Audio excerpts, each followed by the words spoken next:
Hello. Oh, I thought you'd frozen. That was wonderful. I know. I like annoying you by doing that because I'm a tinker. CGI. That was amazing. I know. I'm like one of those mimes, like Marcel. Proust. Put the kettle on. Proust. Yeah. There you go. How are you, John Coyote? I am very well. Name John Coyote. What do you say? I say yes. Like the man from Del Monte. The man from Del Monte. He must be dead now. Oh no! I think they replaced him. There's no Del Monte anymore, is there? You don't see Del Monte on the shelves anymore, do you? No, you don't. Maybe he got involved in drug trafficking. I reckon he might have been a pedo. Oh. Yeah, well, I'm sorry, John. These are the harsh facts of life. Well, I tell you what, I've never heard him say no. So he could well be. Yeah, I've got suspicions about him. What happened to Del Monte? That just disappeared up the Swanee. Someone will know in the comments. They always do. Unless it got rebranded and renamed. It got rebranded as cocaine. Yeah. Oh, the man from Del Monte. He said, "Fuck!" He did wear a white suit and a white hat, like one of the hitmen from The Godfather. Havana drug lord. Hello, by the way, and I'm glad you're clothed. Not you, John. The comment. Mr. Rock says, almost missed the start this evening as I was engrossed in a Louis Theroux documentary about swingers. Research for a book. Right. Yeah. Right. I think we're getting a window into Mr. Rox's life week by week. Yeah. The comments are practically heaving. Good Lord. Well, it's nice of you to come and join us on the... Yes, Neil Peters is absolutely right. This is the first time in 6 days that I've been able to speak, move, or do anything. You're not wearing pants again this week, are you? I am wearing shorts. Everything is perfectly viable. But if you spoke to me in the last week or so, I was naked. And then at one point, I was a skeleton. You're a skeleton? I'd ripped my skin off to keep cool. Oh, that's a great idea. Did you put it on the windowsill? I did. Yeah, I did. I was like a Harryhausen stick figure. You look like Roland Rat. If you type anything into on Twitter mentioning Roland Rat, I think I made a joke about Roland Rat about 2 years ago. There's obviously a Roland Rat bot on there. As soon as obviously it recognizes Roland Rat, it immediately goes, "Yee, Riffy!" Yeah. So you can basically go, Roland Rat is a stuffed cunt. And you go, "Eee, Riffy!" I mean, he's not saying no, is he? He's never saying no. Never denying it, is he? He's like the man from Del Monte, except he goes, "Eee, Redfords!" If only they could combine it. So if only they could switch places. Yeah, so you get the man from the man from Del Monte in his white suit, and he picks up an orange. Yeah. All the villagers are like, "Is he gonna say it?" The man Redfords. And then in the alternate dimension, when we're all little kids, we're watching Good Morning Britain. We're all waiting for the man from Del Monte to come on and look at an orange. Of course, in the first episode of Roland Rat, Kevin the gerbil, he emerged from Richard Gere's anus. Famously. And Diamond didn't know where to put a pen. I remember Roland Rat came and did some live broadcasting, and he happened to be in Butlin's Minehead when I was there. Wow. On holiday. and they were filming on this little island in the middle of the swimming pool, and it was like everybody with all the kids going, hey, fuck off. But there was a monorail, everybody, monorail. They used to go around Butlins, and it used to stop above the swimming pool. So me and my brother mooned him live on TV. You mooned Roland Rat? We mooned Roland Rat, and he went, yee, arsos. Are you telling me? I'm telling you.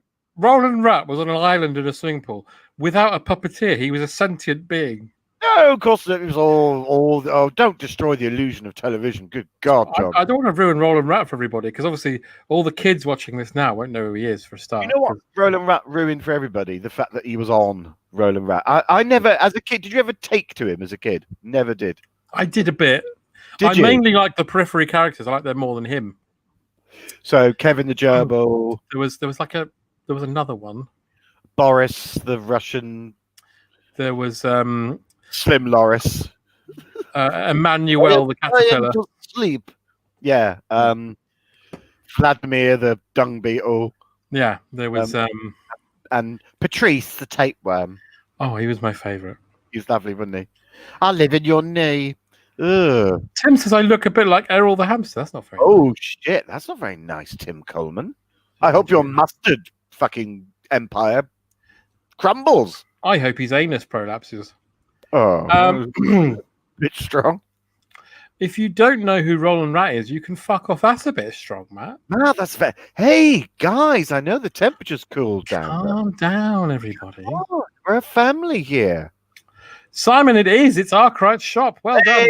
We were waiting for someone to try, and it could be Doctor Who's pantry room.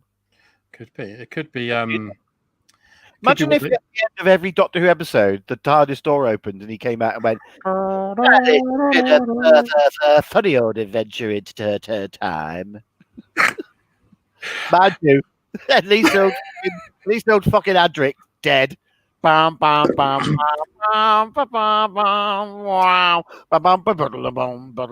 would have been brilliant. That would have been amazing. And I would have interjected with a comment, but because I'm so tired, my brain completely forgot what all the assistants' names are. Nissa? Turlo? And his last comment would be, I wonder if I'll ever see Nissa's pantaloons. No, but I wonder if I'll see Nurse Gladys Emanuel's boobs, because they would be, and then she comes out, Ace! And he goes, oh, you fucking rat.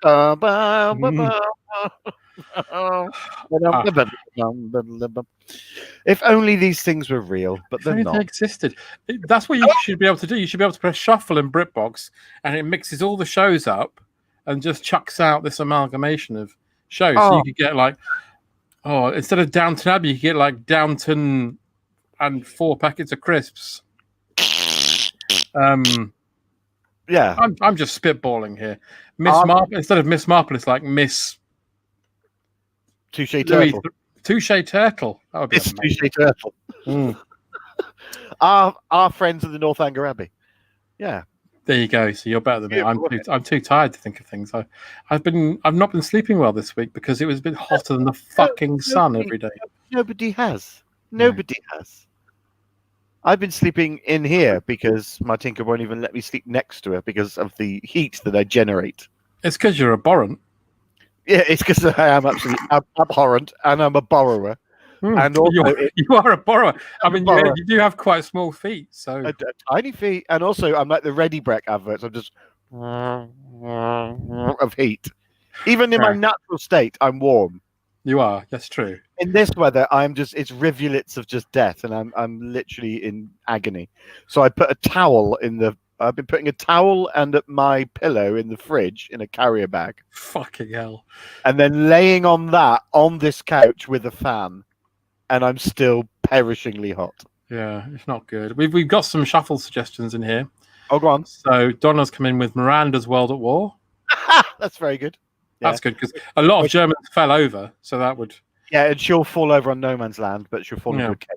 We just made that for you. Oh, sorry. That's good. Yeah. Downton Bonjour La Classe. If only Bonjour Class was on fucking BritBox rather than all the shit that's on there. Open all creatures great and small. That is niche because that's probably you can probably buy that under the counter. That's very good, Katie. Who wants to be a millionaire shortbread? Hang on, the comments have jumped again. This keeps happening. 2 pints of lager and a packet of prejudice. I like that. I like that a lot. Nazis, a warning from the History Boys. Oh, that's nice. I'm going to offer Alan Bleasdale's GBHAPPY. I bloody love that. I'm going to give you 15 series of it. Fantastic Mr. Rock says, I've not slept this week because of my many war crimes. That's, well, yes. Yeah, well, you should probably turn yourself into The Hague. Speaking of war, I think I might have told you this before, but I'll throw it out to everyone. And I mean, I'm not going to do anything about it. But I've got a brilliant idea for a Doctor Who episode where the Doctor lands in the trenches during the Second World War, and as the Tommies are digging trenches, they unearth a coffin, and inside is a vampire. And then the whole thing is, who does the vampire fight for? The Tommies or the Germans? Or does the vampire kill indiscriminately? And the Doctor has to sort that out. And I don't know anything else, but I just thought of it. Thought it'd be good. I like that idea a lot. It's a good idea, isn't it? Yeah. You could call it Ain't Cool to Be No Dracula this close to Thanksgiving when we all played football on the No Man's Land. Right. It's a bit of a long-winded title and in some work. Yeah. Porterhouse Blue Peter. Oh, that's very nice, Andy. I like that a lot. All creatures great and horses green grass. This is I've not slept. Oh, that fucking comments keep jumping. Sorry, everybody. I'm ruining everybody's jokes. Blackadder goes pop. That's brilliant. Sesame cracker. That's good. That's nice, yeah. Pebble Mill at Chernobyl. The Great British Broom Cupboard. Oh, that's actually that. I can imagine that has already been made somehow. Fred Emily pecks a prisoner. Taggart Attack. Taggart Attack. That's great. I like it. That's great. Crime Watch with Mother. Crime Watch with Mother. You guys are so good at this. Paul Watch Death Watch. Paul Watch Death Watch. Is that an order or a suggestion? Paul Watch Death Watch. I think that might have been Tenko inside a corrugated iron prison. Rivulets of sweat. With Bert Kwok reading the headlines. Yeah. Tis was the week that was. Oh, very Jesus nice. Christ, you lot are amazing. Strictly Baked Naked Attraction. Yeah, that's probably late night Channel 4 anyway, so that's perfect. Yeah. Genuine question, how long does this last? What this particular bit we were reading out of your comments? Probably shortly. This is a 2-hour show, my friend. Mm-hmm. It's like a miniature Friday night community service that you all have to fulfill. We're essentially doing. You know what? I looked the other day how long we've been doing this. We've been doing this since the beginning of May. Is it really? Good Lord. Yeah. Wow. Yeah, we've been doing this for 3 months. You get less. You get less for murder. For murder. Not the 9 o'clock news at 10. I like that. It's very nice. We've got a very packed show this evening. Yeah, we've got lots to do, haven't we? So we should probably do a blankety probably do a blankety blank, shouldn't we? I think we should probably do a blankety blank. Yeah. Get one bedded in. Let's play blankety blank. Ooh. And appearing tonight on Blankety blank, Blankety Blank, David Hamilton, blankety blank, June Whitfield, blankety blank, Derek Nimmo, blankety blank, Wendy Richards, blankety blank, Kenny Everett, Sally James, and here's your host on Terry Wogan.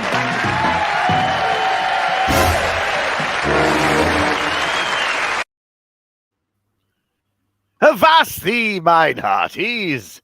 It's old Tell, once again, popped down for his regular hey, hi, and hello, and how do you do to all of you on Planet E, open brackets, Earth. How are you, John? I'm very well, Terry. How are you? I'm very well. None of that old heat wave up on the old cloud 9. No, I bet the weather's lovely up there, isn't it? Weather up there is any weather you want. Fair to middling. Fair to middling. Frightful. Never frightful, John. Never frightful. It's like you're living in your own air conditioner. That sounds wonderful. Wonderful stuff. Now listen, hotel can't tarry too long because I tell you what, he's being taught this evening up on Cloud 9 the old rules to baseball by none other than old Liberace himself. That's right, he's teaching me the old rules to baseball, and he says he simply cannot wait to run a doubleheader several yards up the infield. So I can't hang around too long. So we'll have a quick game of the old super match. So the first one of you earthlings clinging on to your fragile bones and skin to type in Wogan's Waxy Wellingtons is the person who will be playing the old super match. Get that typed in, and as soon as we'll see that on the old vidi screen, we'll play. Here's the thinking music. Stum, stum, stum, stum, stum, stum, stum, stum, stum. Terry, while we're waiting, I wanted to ask you. I wanted to ask you a question. What did you think of War?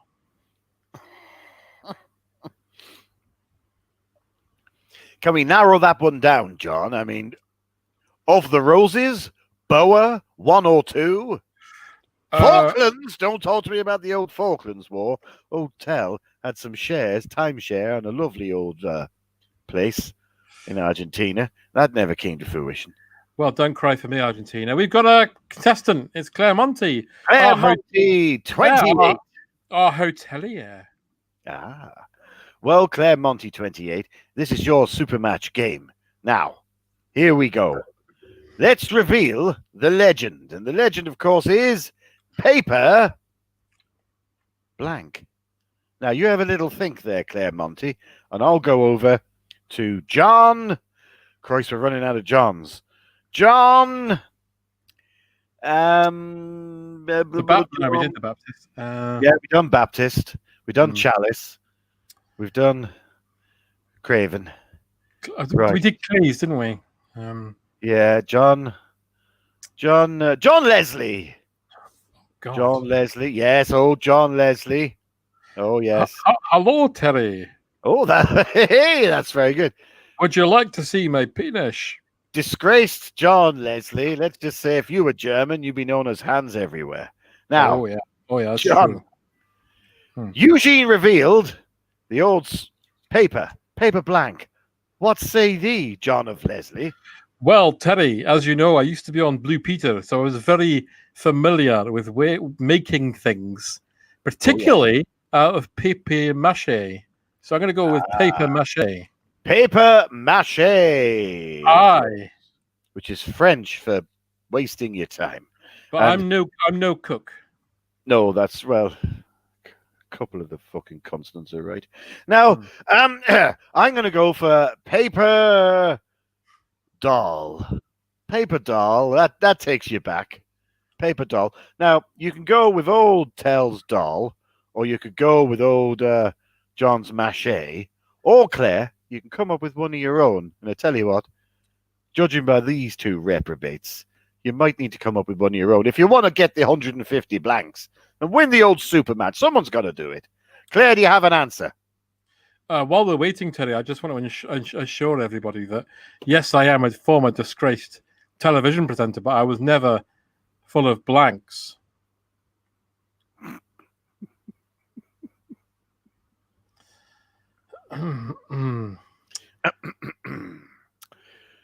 Awkward. This is not fair. Jesus, this Scottish accent John is doing is as bad as Christmas. That's not fair. Hang on, Claire Monty. That can't be your answer. Paper, no. This guy's accent is... No, I'm still waiting for her answer. We need your answer, Claire. Oh, Claire. Paper Holocaust. Well, let's see, shall we? Now, for 50 blanks, which is the most obvious answer, here we go. It was, of course...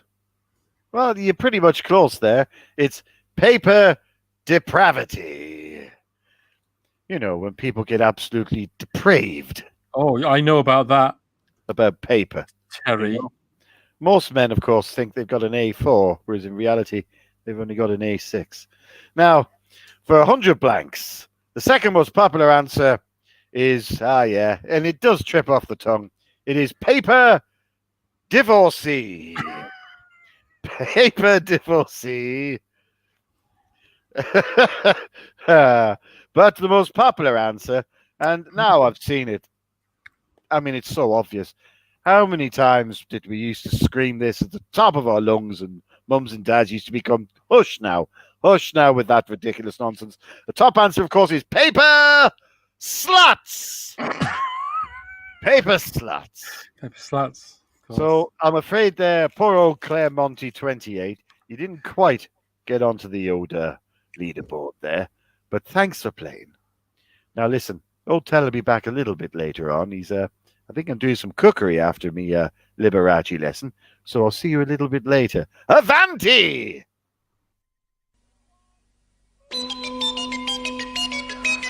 And appearing tonight on Blankety blank, David Hamilton, blankety blank, June Whitfield, blankety blank, Derek Nimmo, blankety blank, Wendy Richards, blankety blank, Kenny Everett, Sally James. That'll do. Ah, that'll do. That'll do. What were you constructing a love doll? I was constructing a love doll of my own choosing. Oh. Yes, I knew someone who went on. Was it Game of Fortune? Was that the one he did? Wheel of Fortune, John Leslie? Aye. Yeah, and she said he was a wrong'un. Oh, well, you got all the answers wrong. Yeah. No, this is way before anything came out. And Oh, he was right. very in the green room, okay, do you mind if I fuck you or something of that ilk? That's very forward. She's like, no. But you must say, I mean, I'll give him a mild bit of credit in his account. He did Right. ask. He did at least. Do you mind if ... I mean, that's basic manners. He's great, the gentleman. Mm-hmm. I might- don't think he is. No, No, I think he's quite the disgrace. Can anyone be a gentleman? Because we have people like Raffles, the gentleman spy, and you've got Thief. people like Thief, and you've got people like Lovejoy, like the gentleman rogue. Mhm. Can that be extended into things like the gentleman murderer, the gentleman paedophile? Isn't when you think about the I think I've answered it myself. No, you can't. no the latter one definitely not. But No. the Gentleman paedophile. that would not fly on telly. No, it wouldn't. No. No, dear Jim, could you fix it for me? No, the way Jack the Ripper's sometimes shown on TV, he's a gentleman slaughterer of women. Yeah, he's often like a nice top hat, a medicine bag, a frock coat, wandering around London saying, "Oh, hello, I've come to cut you open and steal parts of your innards." Right. Yeah, so I think in that case you can. Jack the Ripper Can. was sometimes a gentleman. I'm the gentleman speeder who gets parking tickets and it's a menace on the road. You know who the only person who can play that part as an actor? John LeMaizier, I was thinking. Well, yeah, but I was thinking more Peter Bowles. Would Bowles be up for it now? Is He Bowles semi-retired or is he still active? was in Brian Pern. Oh, was he? Yeah, he was someone's dad. I can't remember. I think he was Brian Pern's I dad. don't know why I've forgotten it, but I've seen When that. Brian Pern's girlfriend was pregnant, Peter Bowles turns up, points at her, and says, "Someone's filled you full of arms and legs." Really? Yeah, That's amazing. that's genuinely what happened. That's Yeah. brilliant. Oh, well, I'm glad he's still going. Montavani. I saw him live on stage in the West End doing Little Sleuth. Oh, Yeah, that's one of my favorite things ever. I know. So good. So good. Well, the original, not the fucking remake.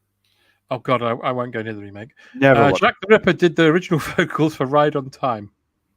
I wish that was true. I wish that was true. John Leslie played drums for Anthrax on their 1991 tour of Dumfries and Galloway. I'm not so sure about these factoids. Could someone actually... I'm hearing that's not true. That's not true. Yeah. The producer is nodding his head off. No, come along now. I think he's just. Please. I think he's fallen asleep. Actually. Jaffles, the Gentleman Orange. I mean, what's happening? What is happening out there tonight? Jaffles, Gentleman Orange. My cousin, the actor Garrett Gray O'Brien, even, was in Sleuth with Bowles. Jesus H. Christ, Little Monkey. That's amazing. Maybe that's who I saw and watched and saw. That's quite the production of what they did. They did Sleuth and played Bowles at the same time. That's incredible. Well, he was obsessed with gaming, wasn't he? So they could have. He was. He played billiards and pool. Yeah, and you could have had bar bowl billiard bowls. You could have had Sleuth on the Roof, production mixed with Fiddler on the Roof. If I was a murderer, a stabby, stabby, stabby, stabby, stabby, stabby. No, that wouldn't work. Generic Jewish accent. Stabby, stabby, strangle. Yeah, no, it could work. You know my favourite spin-off from Fiddler on the Roof? Go on then. Trombone in the attic. That's a good guess. It was my favourite show was Topple of the Pops. It was my favourite show for years where Topple would review the top 40 every week. It was amazing. He'd go, if I was a music producer, I would sign that band at once and put them in Top of the Pops. Topple of the Pops. Topple of the Pops. Yeah. Do you remember in the last sort of 3-4 years of Top of the Pops where they used to have guests on every single week? Yeah. In the 90s, I remember Vic and Bob did it once. They did. And there's an amazing bit where and the band were actually live as well in the studio, and it was just Bob going, "Here, Vic." He goes, "What? Do you like guns?" He goes, "Yeah, I love guns, Bob." "Do you like roses?" "Oh, I love roses, Bob." And then, "Do you like Guns N' Roses?" And Bob Motley goes, "Not so keen." And then he goes to Guns N' Roses. Amazing. Not so keen. Oh. That's just the most amazing intro ever. Not so keen. Yaffles, the Gentleman Woodpecker. That is excellent. Excellent. Oh, Katie, I hope you had a nice birthday last week. She got absolutely pie-eyed, squiffy. I didn't know what you were going to say then. Yeah, good. Well, I'm glad you had a birthday. It's not every day you turn 23. 23 again, never been touched. Apart from the Navy and not that much. No, hang on. Sorry. I don't know where that was going. Do you remember the Spitting Image sketch where they did clean rugby songs? No. It was like 24 virgins came down from Inverness, and when the war was over, they came back to Inverness as virgins. That's like Bernard Wright on. Exactly. Yeah. I had a Spitting Image cassette when I was young, and it was all the songs from the show because I was a sucker and I liked the chicken song. But do you know what? When we were that young, and I was a little bit older than you, that was a perfectly, adequately, brilliantly stupid mad song. Mm-hmm. It was and catchy. Then you heard the B-side. You didn't quite understand. I've never met a nice South African. And that's that bloody surprising man. Which we did in Wheezing. We did in our musical episode of the Wheezing Groaning Sound. We did. I've never killed a nice. No, okay, there again. No. I hope you've all listened to a Wheezing Groaning Sound now. You must. Yeah, because the third turn in that podcast is a man called Tom Neenan, who just casually 2 days ago revealed, just casually on Twitter, that he has a full fucking length TARDIS that's been built. Yeah, his father-in-law built him one as a wedding present. Now I want him to die and die and die. I don't. I want to stay being his friend so I can have a go and stand in it. Fuck's sake. It's a fucking thing of absolute beauty, and I hate him so much. I mean, I love him, but I hate him. I love Tom. He's great. And we'll go round to his house one day and we'll each take turns masturbating in his TARDIS, and he'll be disgusted. He'll be like, "What are you doing in my TARDIS?" And we'll say, "Actually, yeah, I think if we do enough unsavory things in, around, and near it, he'll go, actually, have it. I don't want to." I'll leave that to you. Brilliant. You're the expert at that sort of thing. No, you wank in it, and I'll set it on fire with me in it. It's like the Hey, end of, collateral damage. It means I get the TARDIS. all right, and I'll be in a wheelchair forever. It's like the end of Midsummer, except with a masturbating bear instead of a normal bear. Oh, look, Jason says, I bloody love wheezing. Oh, Thank you, Jason. Thanks, Jason. Very nice of you. Have you been in Tom's Tardis? No, he only revealed it the other day. And Yeah, because we're socially distancing from one another because we're all too sexy, Yeah. we haven't been in the same room with each other since, what was it, December? I think so. Yeah. Yeah. Or beginning of this year, anyway. Yeah. Yeah, I mean, we only started it late last year. Yeah. I know. I know. You wanking it, I'll set it on fire is a great strap line for the JP special. That's true.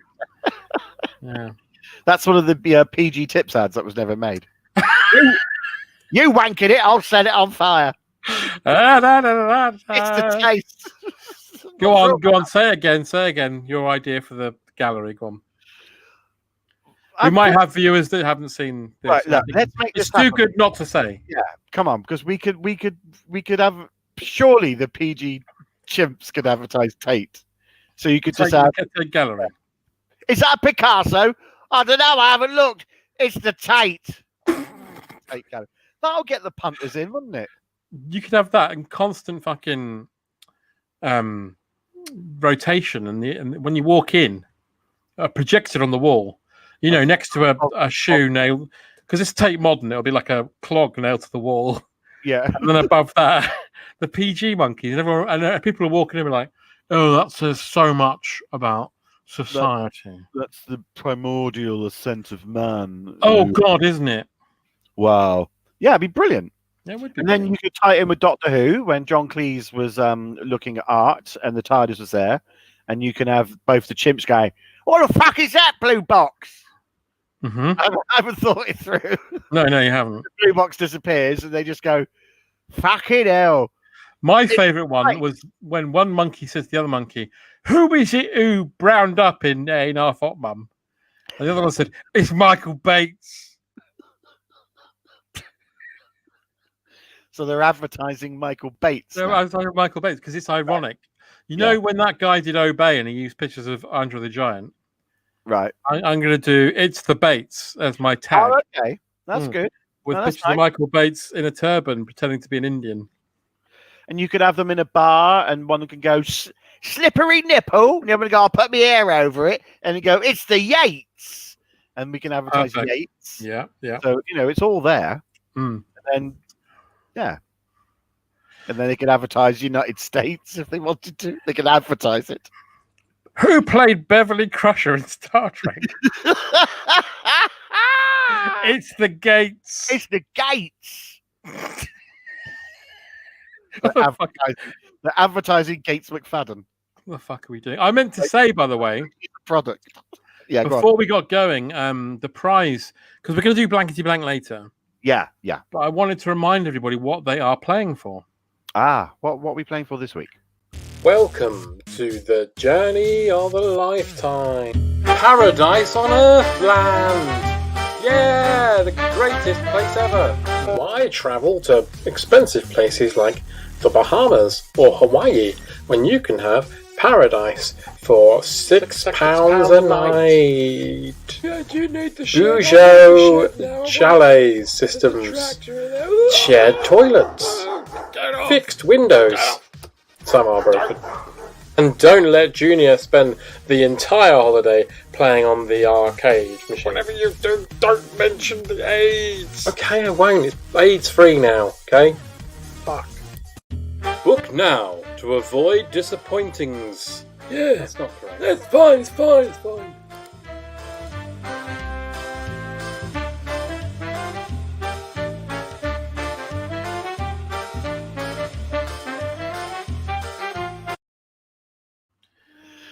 Well, So- that's your staycation sorted, isn't it? Isn't it? I mean, they've been in touch with the Saatchi and Saatchi people. Hi, Tardis. Hey, Tardis, they're saying hello. They've been in touch with the Saatchi and Saatchi people, and they've had a rebrand. They're now Right. called Paradise and Earthland. Yeah. So you're playing for that if you finally win. Yeah. Someone will win at one point. whether they like it or not. If you put 1,000 monkeys in front of 3 word processing computers, within a week you'll have the complete works of Clive Barker. If you like. That is a fact, because all monkeys like doing is wanking, much like Clive himself. Big fan. Big fan of wanking. Big fan of the wanking and the fucking. Big fan of the wanking. And the fucking. I mean, if you he doesn't like watch the fucking. Hellraiser is a porn film with a horror film bolted to it, pretty much. It's pretty much an S&M film, isn't it? Yeah, it is. Yeah. Hello, Tardis. How are you? Right, go away. We should say actually at this point this is a sad event this evening in a way. Well, it is, because our beloved Paul. I mean, on the one hand, it's very happy. But on the other hand, it's quite sad because you're going away for 2 shows. I'm going away for 2 solid shows, aren't I? Yeah, I missed the second show. I missed the second show by Nat's Crotchet, don't I? Yeah, you do. You do. Yes, I'm off. Well, I'm off. Well, who knows, John? Because only today they basically said you can't go here, you can't go there. So a lot could change in the next 4 days, and I might not be able to go to Greece. I know. Oh, you know Nat Tapley, right? Yes, I do. Yes, he went to France last week for a holiday, and now he's basically been told he has to stay there for a long time, and he's not that bothered about it. Right. So what's the setup then? Is he staying with family and friends, or is he got some sort of cottage? I think. Fabulously rich. All right. They are staying with Pepe Le Pew. Pepe Le Pew and staying with a horny skunk. Yeah, they're quite happy about it. They're quite relaxed about it, as you'd imagine. Well, the thing is, if I go and they say, "Oh, and when you come back, you have to self-isolate," that's not going to be a problem for me because I'm a self-employed actor, writer, whatever. So, and I'm not doing anything. What if you have to self-isolate in the airport like Tom Hanks did? Oh, in the terminal, and do I have to adopt that accent? You have to watch The Terminal, which is, I think, only 7 people have watched it. Only 7 people have only watched it, right? Steven Spielberg's opus, The Terminal, which is about Tom Hanks hanging around an airport with a fish. Yeah. I'm going to wank into... No, you can't do that, The Terminal. I will wank in water cooler, yes? In my country, we wank here in this upper crust. This is how we enjoy our meal. We wank during hamburger. It'd be better if The Terminal was about a man who had a terminal illness in an airport. Yeah. And the Cure is on a plane, but he suffers from plane... The band The Cure are on a plane. Yeah, and they've got the cure. They've got the cure, ironically. But Fat Bob won't give it to him. No, because he's too busy drinking it. I'm not giving it to him.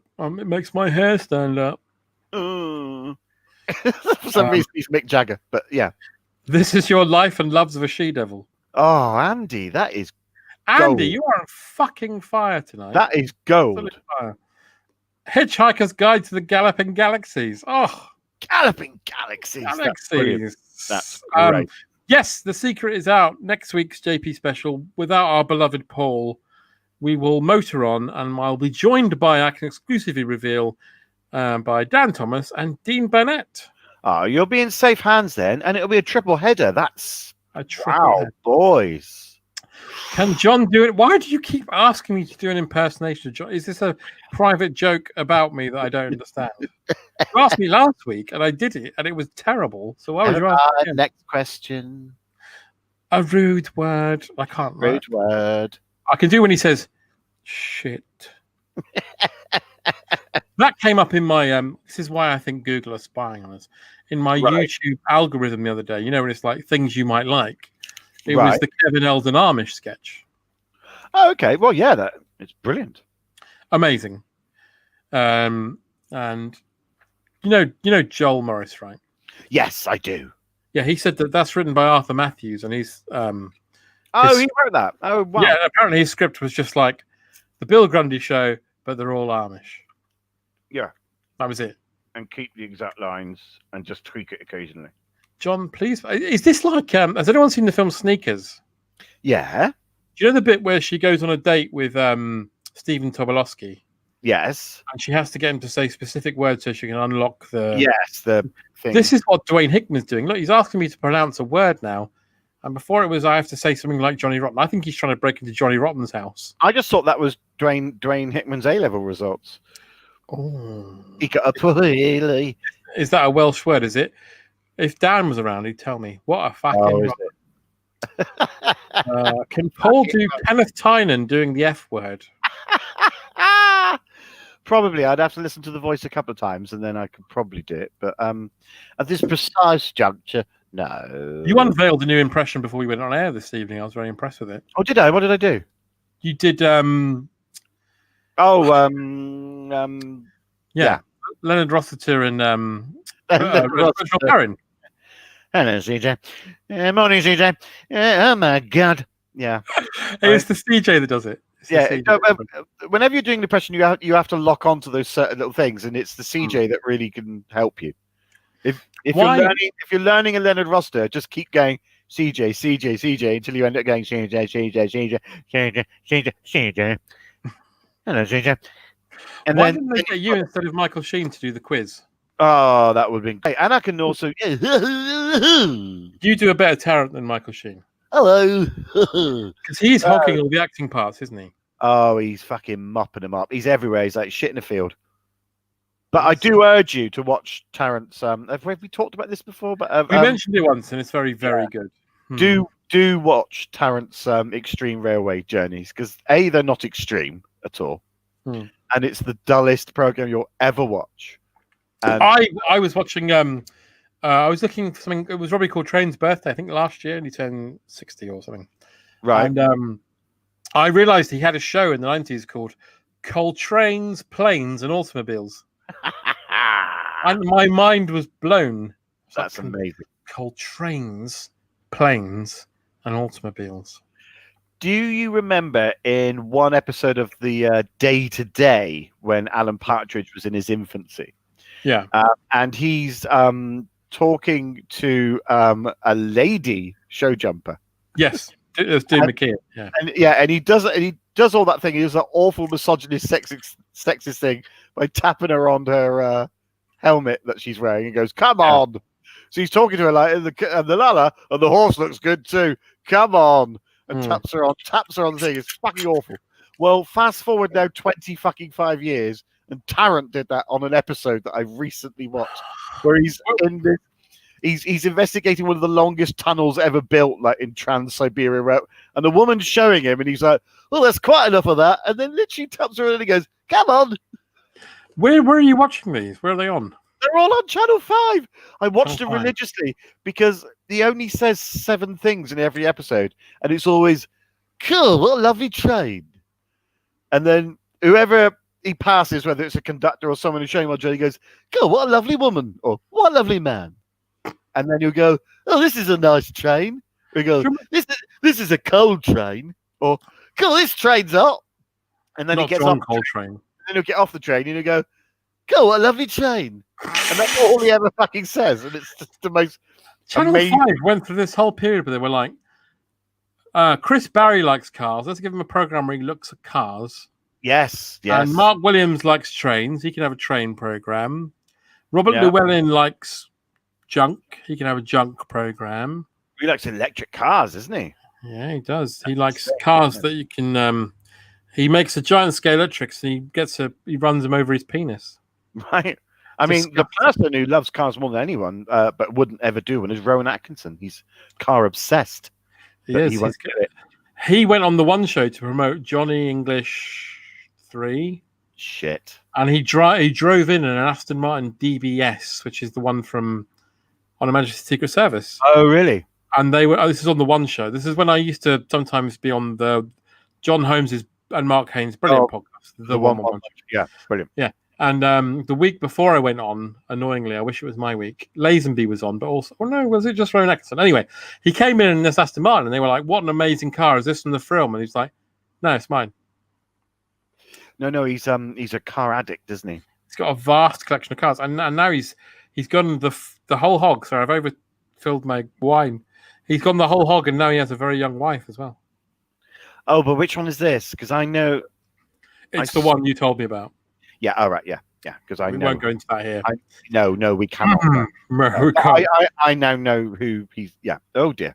Okay. Well, lovely. Can John say my voice is my passport? Oh shit, I've done it, and now you can get into the toy place and find Ben Kingsley Clown Union.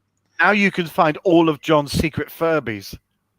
Can John do an impression of Dan doing Walken, doing Paul, doing Terrence, saying, I don't know what the fuck that word is. All I can do as Dan's Walken is say, wow. Oh, that's really good. It's not great. I can't do Walking at all. Wow. Oh, No. look, Dean Burnett here. I once lost a book contract because they said I couldn't get on the One Show. Really? And who's laughing now, Dean? Who's laughing now? Well, look, it seems to me that at the moment everyone's telling us some rather odd and strange things, which I think is a lovely link. Because as you know, dear listener. Please tell everybody, because they might not have seen last week. Dear listener. Explain.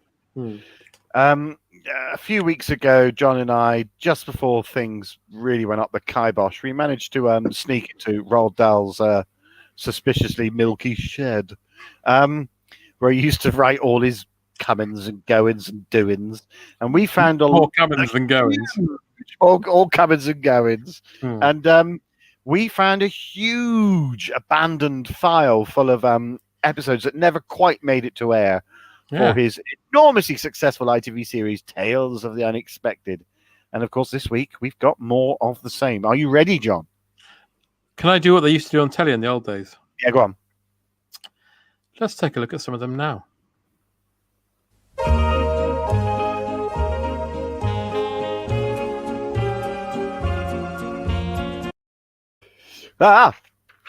Okay. It's too short.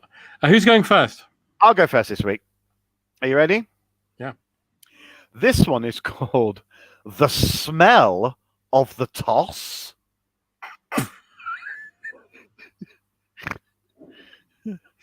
Okay. Compulsive gambler Dimitri Paint flips a coin on a ley line. Does it land heads or does it land tails? Neither. It lands arsos, and he spends the rest of his life shitting pennies.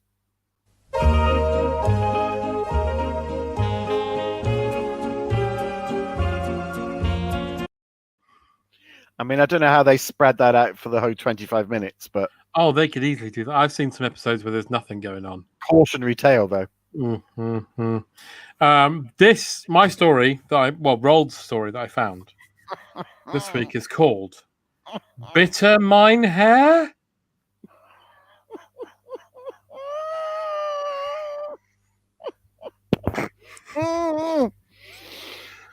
German Chancellor... Let's start again. German Chancellor Gerhard Stuffwanger was a hard man to please. He was infamous for being rude to service staff at many of the finest local German restaurants. But this was all to change, however, when one fateful evening he went to the pork festival that was on at the Harvester. After his first course, he excused himself and went to the toilet, saying that he had a headache. After splashing water on his face, he realized that all his hair had fallen out, and his birthmark in the shape of a disgusting scat film was now fully visible to a poor child with Crohn's disease.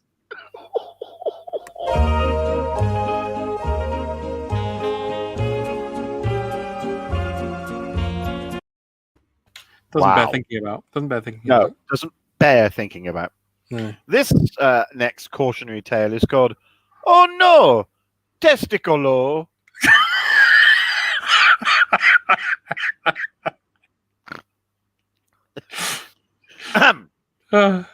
Gourmet food blogger Falstaff Jettison is sampling menus in Rome. He orders the special and is given 2 huge meatballs on a plate. The waiter later reveals, after he's eaten the course, that they are bull's testicles from the bullfighting ring. Our blogger is a little perturbed, but realizes that they're absolutely beautifully tasty. 4 days later, he returns to the same venue to sample the same delights, but this time is given 2 tiny shriveled little meatballs. He complains bitterly and is told by the waiter that sometimes the matador doesn't always win.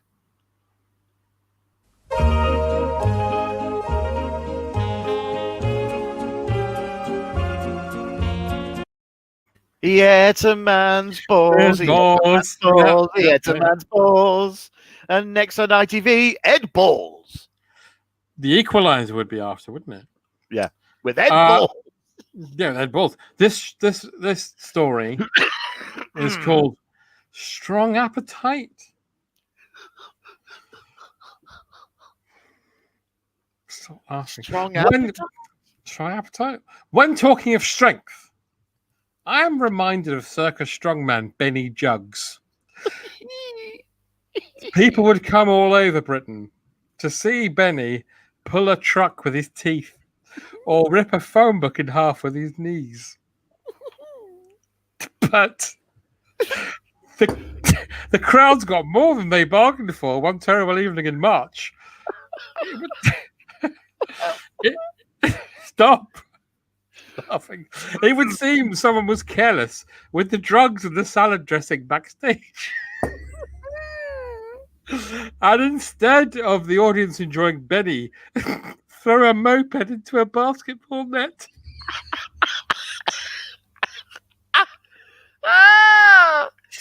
They had to witness him being eaten alive by a hallucinating and crazed animal protesting vegan. What the fuck?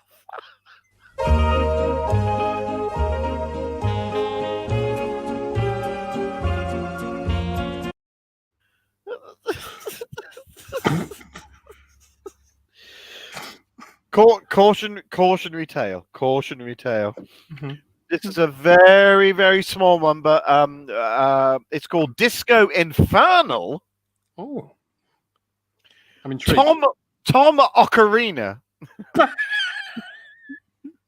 accidentally shatters a disco ball and is rewarded with 700 years of bad luck.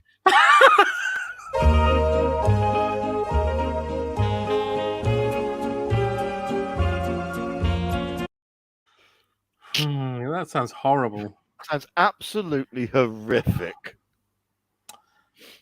This one's called Crime and Nourishment. Oh,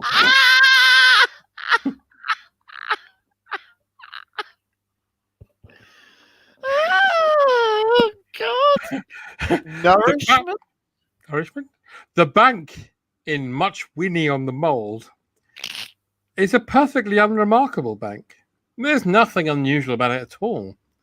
That was until one fine spring morning when the bank manager, Penny Feets, opened up the doors for the morning to let in the spring air when she saw something that she would never, ever forget. There were 6 bank robbers in a car, and they were being eaten by Wincy Willis.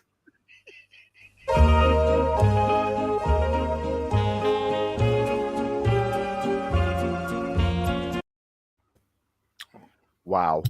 That's terrifying. That is absolutely terrifying. This one is called Things That Go in the Night. Adam Phantom is blind drunk and staggering home. On his way, he feels the desperate urge to have a number 2. Taking his chances, he drunkenly pops into a garden to perform his shameful duty. When he turns around, he discovers that his disgusting little effort, the cheeky number 2, has disappeared. The next day, hungover but still a little curious, he returns to the garden to try and solve this mystery. But he's caught by the man who lives in the house. What are you doing? He demands. Adam thinks quickly. I'm looking for my football, he replies. Fair enough, replies the man. I'm looking for the bloke who shat on me tortoise.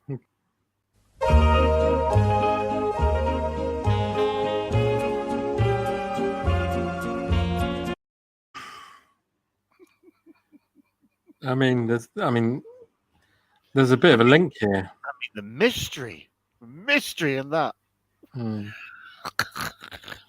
This one's called Knowing Me, Knowing Zoo. Zookeeper Horace Pies was in a great mood. His zoo had been His zoo had been voted the world's best zoo for the 4th year running, and all his animals seemed happier than ever as he walked past their cages that morning. However, when he reached his office, his mood was to change, as its usually quiet workspace was now packed with hangry lions demanding a massive pay rise, or they'll eat his balls off.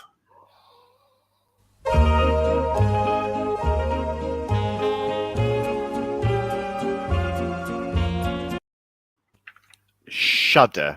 I shudder at the thought of that one, John. Oh, don't. Good Lord.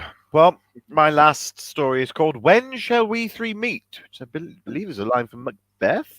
I think it is. Here we go. 1946. Roadie Pat Rat is overheard.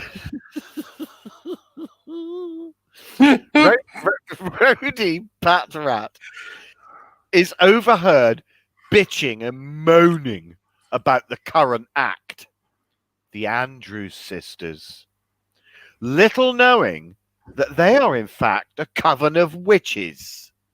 They curse him for his comments, and instead of becoming the boogie woogie bugle boy of Company B, he spends eternity as the starty farty bunion boy who lives in the sea. Fucking hell.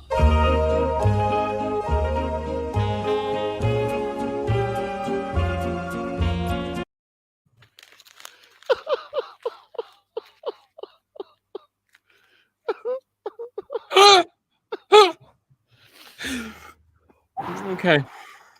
I'm just going to file this. Please. It's my unfortunate responsibility to bring this evening to a close with the final Tales of the Unexpected, which is called Painting with Fright. Huh? Artist Claire Length was putting the finishing touches to her seminal painting, This Is What Satan Looks Like, when she had to step away to take a phone call. It was a message from her agent telling her that her painting had been bought by 3 mysterious businessmen from Colombia, and that they would be round to pick it up in 10 minutes. Their names: BL, Z, and Bub. It was then that the painting burst into flames and her cat ran up his own arsehole.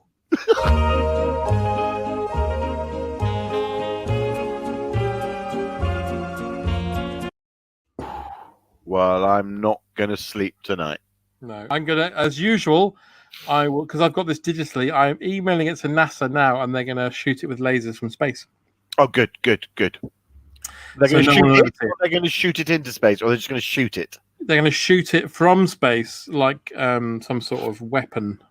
Right. So these tales are going to be beamed out into space. Yeah. Well, yours is going to be in a bin, isn't it? Yeah.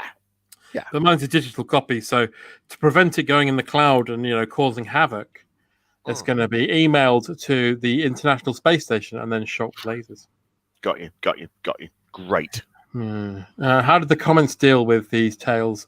The thing is, the story seems normal enough, but when it gets to the end, the conclusion is quite unlike what you thought it would be like. I don't know how to describe it. Well, it's a tale that's unexpected. I mean, you pretty much just described it accurately, Tim. If Ronald Dahl had been writing these, he'd have boarded himself into his shed. But he did write them. These are his abandoned ideas, Andy. I don't know what you're talking about in that respect. Claire Length is a suitable name for an artist. I'm absolutely astounded at how unexpected these stories are. They are very unexpected. I've suddenly realised that I'd love to have seen Ronnie Corbett and go, and now, ladies and gentlemen, Claire Length. Claire Length. Someone please make a supercut of all these because it would be the perfect. Can someone please do that? I know you guys are the best friends we've ever had in terms of supporting us in what we do. And someone out there surely is like a wizard and can cut them all together. That would be amazing. It'd be a lovely present for Paul, who's going to Greece, and we won't see him for 3 weeks. Oh, what is it? 3 now? Well, it's 2 episodes, and then you're back on the Oh, third. no, you're absolutely right. But I mean, I might not be able to come back. Who knows? I mean, we just don't know. We don't know. We don't. I might drown. You might drown. Might drown. Are you staying in a villa or an apartment? I'm staying in a lovely, lovely apartment. Oh. I've got a slight. I'm not worried about it. I've got 3 days in Athens because I've been to Greece a lot, but I've never been to Athens, and I've always wanted to go to the Acropolis and the Parthenon and all that fucking bollocks, all that fucking bollocks. So I'm going to go and stay in the main city, and then I'm having. Oh, thank you, Claire. That's brilliant. Thank you, Claire. And then I'm going to stay in a tiny little. Well, not tiny. It's huge. An apartment by the beach, which is right by the beach. That sounds lovely. And it's fucking lovely. Oh, you know what? I'll tell you a fact. Go on. I haven't been on holiday for 3 years. That's the view from the apartment. Oh, it's lovely. I haven't been away for where I 3 years, everybody. Have you not? Last year I had a book deadline, so my whole family went on holiday without me. Oh no, that's rotten, John. Don't. I had to stay home by myself. That's the little area where I'll be set having a G&T. Oh, you bastard! Are you going to stay up and watch the JDD special for the next 2 weeks? No. It's fine. No. That's my little bedroom, but with on the balcony and everything. Can someone take me on holiday soon, please? Yeah, well, we'll go to Trago Mills. I told you. Look, the sea's just there. I don't want to go to Trago Mills. I want someone to take me abroad, please. Oh. Or take me with abroad. Do you want to go to Els Bells or Costa Blanca? I want to go to Costa Blanca. You want to go to Costa Blanca? Then we can put my bloomers up on the flagpole to stop a revolution. Fantastic. Yeah, we can put my melon pants up and cause a fucking... Good God, you'd bring peace to the Far East with them. Or another war. It's going to go either way. I'm going to write a carry-on film called Carry On Middle East, where at the end your melon pants bring peace to the Far East. Carry on Middle East. Carry On Middle East. It needs work. Yeah. Well, Ken Williams would be like shake, rattle, and roll, obviously. Yeah. And Sid James was Jewish, so he could play an Israeli insurgent. Or, the Israeli Prime Minister. Trago Mills was my favourite member of Kula Shaker. That's sort of almost that. That's very good. He's Sir John Mills' grandson. Carry On Spying was on Film 4 earlier. Troublesome. I haven't seen that for a long time. No. This sounds very Philistine-y of me, but I don't like a lot of the early Carry-Ons very much. Well, no, because they don't do smut. That's the thing. No, I like it when it goes colour and... my favourite one is Carry On Again, Doctor, with Frankie Howard. Oh, right, yes. Is that Dr. Prod or is that Dr. Nookie? I can never remember which one is which. That's Jim Dale's Dr. Nookie. Dr. Nookie, yeah. That's the one where he goes down the stairs. Yeah. That's it. And he has to treat Barbara Windsor and he knows her because, yeah. Is that where he thinks she's going to commit suicide, but she's just sunbathing on the roof? She's just sunbathing, yeah. Yeah, that's the one. And that's the one where Sid James is in bed and then and they give him his blood pressure and then he sees Barbara Windsor and she says hello and his blood pressure explodes. That's right. That's the one where he's spending as much time in hospital because he doesn't want to go home and be with his wife. And Charles Hawtrey's got that mysterious thing where he passed out when his wife gave birth. No, he suffers from that medical disease where he thinks he's got all the symptoms for everything. That's right. He thinks he saw his wife have a baby and since then he's convinced he's got everything. Yeah. That's the one. Yeah. And that's the one where Frankie Howard gets injected in the bottom and falls out of bed because he's got a bad back. And Joan Sims plays his assistant, who's a bit like Lynn from Alan Partridge. Yeah, that's the first time Joan Sims had played that character. She plays meek and mild-mannered. Meek and Mild, which is Patsy Rowland's in it to a T. Yeah, isn't which would have been Roland's. Yeah, it? Roland's. Joe Sims is doing it, and it's Yeah. hard. Very odd. It's 10:05, Paul. We've got about 5 features to fit in the next 55 minutes. Shall we have a game of? Please can you tell me who the fuck is that? Yeah. It's good to talk. It's good to talk. Thank you, BT, for Great sponsoring talk, us. everyone. The BT money has paid for Paul to go away, and for me to have my extensive nose surgery. Oh, When we started the show, my nose was like this, and now it is beautiful. It's Roman. too much of the old Charlie's Angels, is it? Too much of the old cocainum. Oh, cocaine. Cocainum. If you're just joining us this week, the rules are simple. I have lookalikes from a lookalike agency, and I will show one to Paul and then one to you. That is the rules, and that is how it will be every week, apart from Paul's not here. Though we will play it again the next 2 weeks. Yeah. No, Yeah. you should. Okay, so everybody ready? Yeah, ready. All right, ready. First one's for Paul. Paul, Yes. Paul Euripides Litchfield. Yes, sir. Who the fuck's this? That's just a minute. That's Nicholas Parsons. It is not. Is it not Nicholas Parsons? Oh, No. then it's trying to be Dimbleby. Correct. Yeah, David Dimbleby. David Dimbleby. Ladies and gentlemen in the audience, this one is for you. Please, can you tell me who the fuck's this? To be honest, Okay. I didn't think you'd get that one.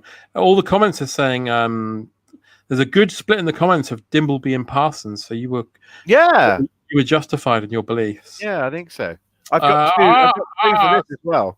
Someone's Sorry, got it. did you just go ah? Yeah, George White's got it. It's Esther Ranson. Oh, really? Esther Ranson. I thought it was either going to be Penelope Wilton or Patricia Hodge. There's no Wilton around Ranson. Nah. Just ask Desmond. Who is she married to? Desmond Wilcox. Desmond Tutu. Yeah. Yeah, Desmond Tutu. Desmond Wilcox, if you've had a few drinks. Paul, who's this? Oh, Christ. Is that supposed to be fucking... Oh, God. I've now forgot his name, but ER. Is that supposed to be fucking That is George Clooney, yeah. George Clooney? Fuck me. Hi, I'm George terrible. No, you're not. Clooney. I am. Fuck off, will you? No. No, you fuck off. George Clooney. That's me. Fuck, it's more like George Formby. You look more like Dick Somersville. Ladies and gentlemen in the audience, please can you tell me who the fuck is this? Ah.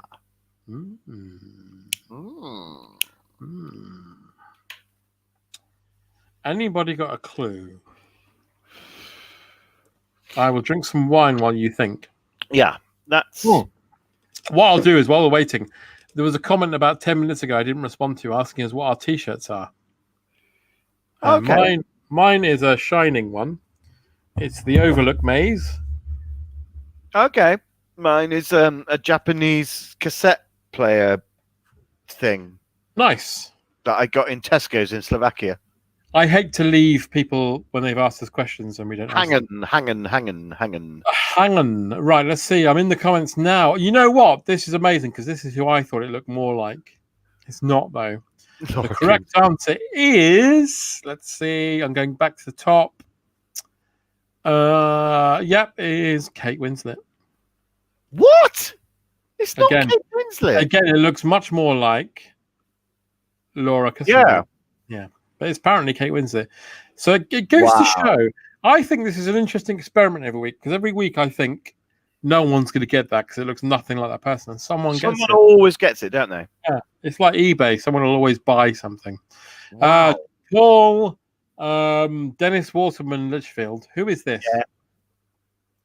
Yeah. Ryan Giggs? No. Is it The guy, the American actor, he's fucking so up himself. He was in Murd. What's he Oh called? yes, yep. Yes, you're right. It's Matthew McConaughey. Matthew McConaughey. Yeah. Yeah. Right. Okay. All right, ladies and gentlemen in the audience, who I love very much. Why should I go for Mud as my go-to reference for Matthew Well, McConaughey? I knew that. I thought you were going to say something like Dazed and Confused or Interstellar, but no. No, I went for Mud. True Detective. You went for Mud. That's fine. Luckily for you, I knew because he was the best person who sang Tiger Feet, so I knew exactly what you were talking about. Well, friends in the audience, who's this?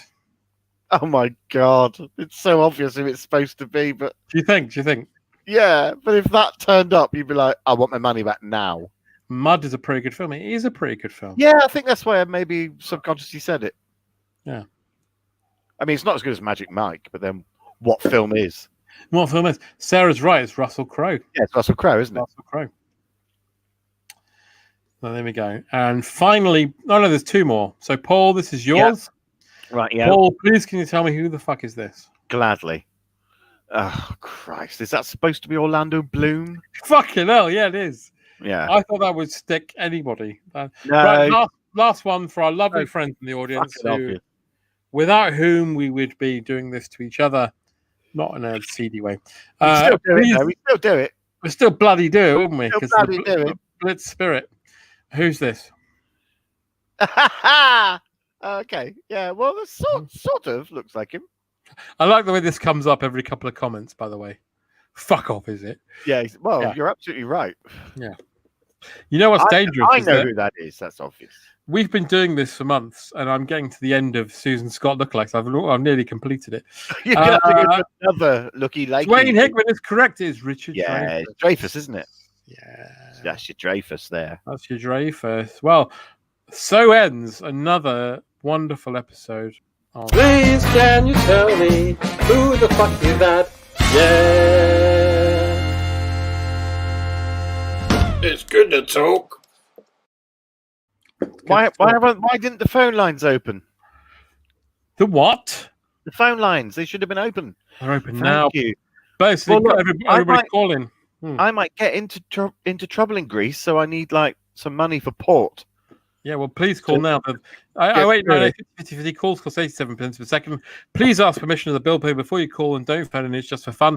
The money this week is going to the Grecian actors in need, which for the next 2 weeks will be solely ported towards an apartment in Athens where, let's face it, our lovely friend Paul Litchfield will be staying, and he'll be greatly missed.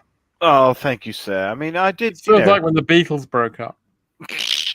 It was booked in fucking December of last year, so I know, but It's sort of- time, as we all know, time time is a is mistress that respects no boundaries. time is a tranquil dancer and a cruel mistress, but I can still go apparently. I mean, I have to fill out all sorts and fucking show me arso at passport control, but they always insist on that for some reason. Bit weird. On the work call today, someone told me keep in touch. As Boss Hoskins said, it's good to talk. I asked him if he was a JP Special fan. He said, no, of course not. I mean, Mr. Ox, nobody fucking watches this. Apart from you and your friends. I like it. You and And Paul are breaking up again. Exactly. It's like the Beatles all over again. really, no, we're going to reform like the Sugar Babes. It's going to be temporary people, and then We'll I'm have to back. rename ourselves over and over again, of course. Yeah. Isn't it 40 degrees in Athens? Is it really hot? in No, it's today it's 33. That's hot, though. Yeah, but again, I don't like the heat, but when I'm abroad, I don't mind it as much. And this is such a middle class old man. I need to have like burgundy trousers on and sort of go, yes, well, because when I'm in those European like climes, it's a dry heat, whereas in England, it's a humid heat and it just kills you. And That's you're what ready- That's what Hudson says in Aliens, isn't it? Yeah. Why have you got guard? Right. Why This John, have you got don't ever guard? buy. I'm going to God go Barbo. partridge now. I bought this. Well, I got it bought for me on my birthday, and I bought it because it's a good way of having light on you, because it clips onto your thing, right? And I went off to work this morning. I plugged this in. It's charged for the day, and we are an hour and 14 in, and this is running out of batteries already. God Don't Barbo. ever buy this. It's shit. Metal Mickey's ring piece. This is Metal Mickey's glory hole. Or you could be doing like a Sesame Street now, we're going to talk about the O. O is for unrequited oral sex. That's you. No, it's not me. It's you. Oh, I see. Yeah, so don't buy these. They're a fucking swizz. Where's my Are you bin? trying to create the O2 movement? I'm going to create the O2 movement, which is me against the world. O2 movement. John, you don't need it. You're lit with them within. Thank you. I can't speak. I thought it was a cock ring. No, it's too small. Shit polo. It is a shit polo. Do you remember for a while there was that way you could buy a giant polo full of polos? No, that's just like witchcraft. And No, it was like a plastic What do you polo full of mean? mini polos. My friend was an idiot and he had those. And when we'd go on car journeys, he'd always like polo. And you're like, no, I don't want a fucking polo. Never mind 100 polos in a polo. What? So it was a giant plastic polo, but with Yeah, mini and you'd polos. open it and it'd be full of polos. And you'd be like, polo? You're like, no. Wow! A packet of polo would suffice. My God! Could you get like a giant plastic Yeah. condom full of other condoms? Condom? I like to have a condom full of everyone's semen. Right. Semen? Semen? No, I'm fine. Would you rather be a 2D cartoon character who only existed for a 30-minute period each day, or a type of intelligent space gas that can control? That's nonsense, Tim. No, I'd rather be a 2D cartoon character that only for the food. I think because cartoon food is the most makes me so hungry. I love cartoon like in the film Hook, where all the kids eat pretend food. And yeah, but turns out to be real cartoon food. Quite often when I'm watching Family Guy and I look at when they're sat at the table and the food looks really delicious. Used to look really good in the Flintstones as well. I always wanted that massive Brontosaurus spare rib. Yeah, and in The Simpsons, they always had like mash and lamb. Yeah, animated food always looks so good, man. I love that. Correct. So I'd rather be that than the space gas leg man. My mate in school got really into the new Spearmint polos and ate 5 packs in a row on break time. Ended up shitting himself as they have a laxative effects in high doses. They do. That's absolutely true. According to doctors, that must be true. Asterix food always looked great. That's true as well. Yes. Oh my God, Asterix food look amazing. Who would rust first, R2D2 or C3PO? It'd be C3PO, wouldn't it? Because he's more brass. Yeah. But then he can. R2D2 seemed more kind of plasticky, metally. Yeah, well, yes, I suppose. But then he's more reflective. But then C3PO is, as we know, gives himself an oil bath, whereas R2D2 doesn't seem to give a shit. I bet John fancied Chitara from the Thundercats. Yeah, probably did. Oh well, who fucking didn't? Yeah. She's lovely. Who was the one from Battle of the Planets? The only lady who was involved in it. Oh shit! I know who you mean. I can't remember her name. She was quite nice as well. She's like Barbara or something. I asked her out once. Barbara? Did you? Yeah. Really? Yeah. What, I said. Battle of the Planets? Yeah, I said. I know you're wasting your time in Battle of the Planets, but I'm 7 years old. I'm enjoying your cartoon. Would you like to come for dinner with me? Right. At the Ritz. Okay. And you know that she bring fucking Key up with her, and you'd be like, Easily. oh, And God. that fucking cunt in the suit. I don't know who that is. No, I don't know. I was thinking. Lord Lucan. I was thinking Avenger from Dungeons and Dragons. Oh right, yeah. Well, imagine that you're trying to cop on with her from fucking Battle of the Planet. You go out for a date. You're thinking, oh my God, I'm so gonna fucking get those animated knickers off her, and then she turns up with fucking. Oh, for fuck's sake! You have to put him on a baby table with a bib on. And then you'd have to tend to him. Just give him mashed potato. Don't give him anything sharp. Now, this is an important point. Not what the lizard monkey's saying here. Orko probably shags Snarf. That might be true. But who the fuck? Is that what? No. When we were kids, yes, Yeah. you're slightly older than me, but not that much. No. When you were a kid, your favorite cartoon was always ruined by a little person in it who was annoying, right? Yes. Yes. So Godzilla had Godzuki, Scooby-Doo had Scrappy-Doo, Yeah. Mask had that little robot dude, Thundercats had Schnarf, He-Man had Orko. Who was putting these things in there? Because every child I knew at the time, as a child, hated them. Who were they for? Did She-Ra have one? Yeah, it was like a little bear dude. Okay, there you go. It was basically an Orco clone. Who were they Right. for? Because every child I knew at the time, me included, fucking despised them. Fucking loathe them. No, you're So he was absolutely doing right. the market research here. I'd rather take out Orco and have another cool dude like Manny faces, but like Manny legs. Yeah, even Ulysses had that little fucking Exactly. stupid robot. Yeah. And the Mysterious Cities of Gold had a little annoying dude in it. And Dogtanian had the rat. And what are you doing? Heidi had the annoying Clara in a wheelchair Yeah.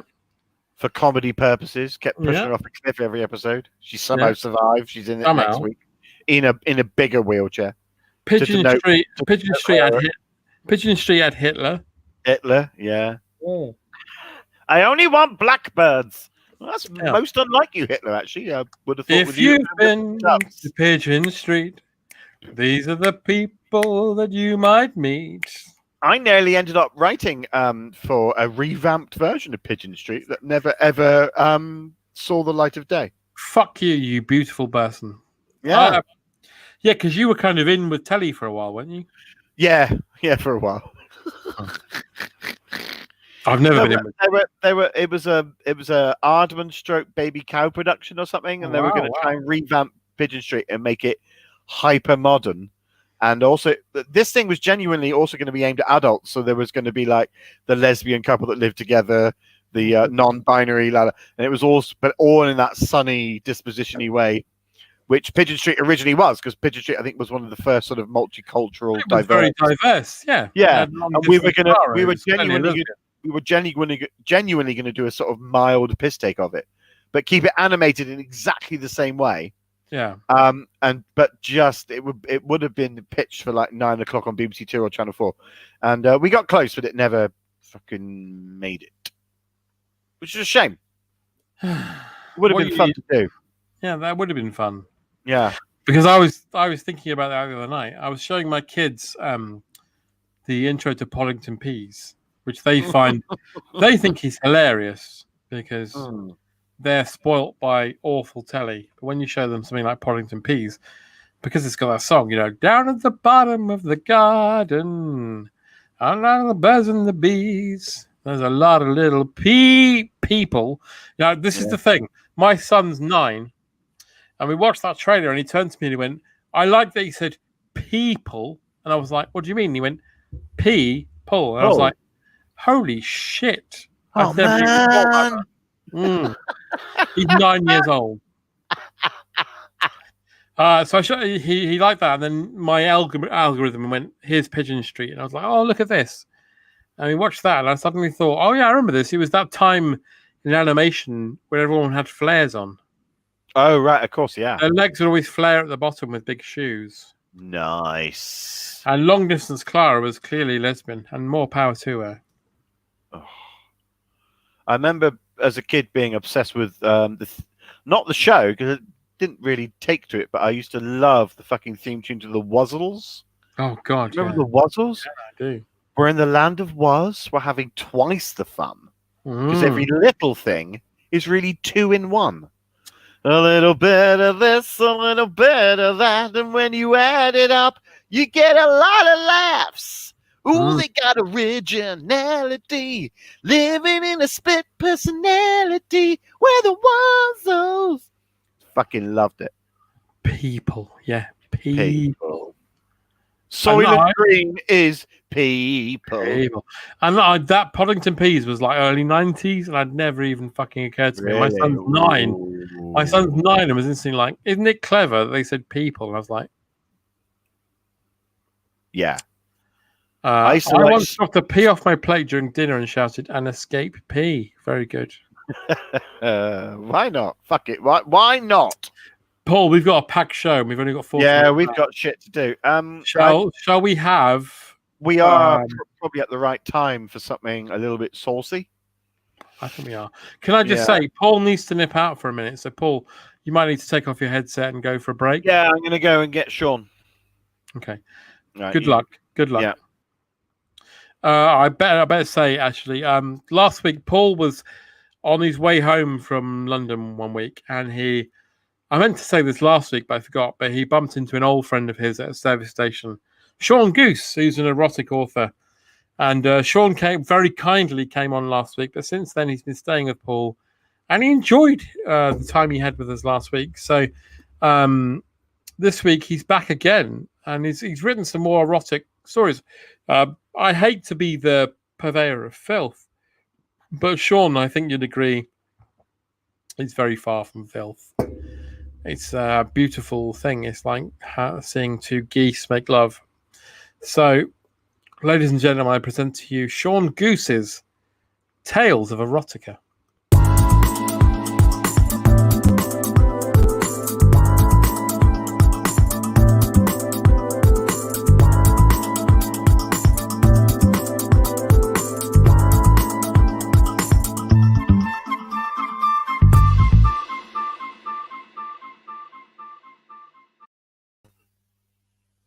Oh, am I on? Hi, everyone. My name is Sean Goose, and I am a writer of online erotica. I'm currently the 24th most popular writer of erotica, currently working in the St. Ives region. I'm always being pipped at the post by Mandy Shelf, who's I don't think she's as good a writer as me, but she will often laminate her used knickers and send them to you as a bookmark.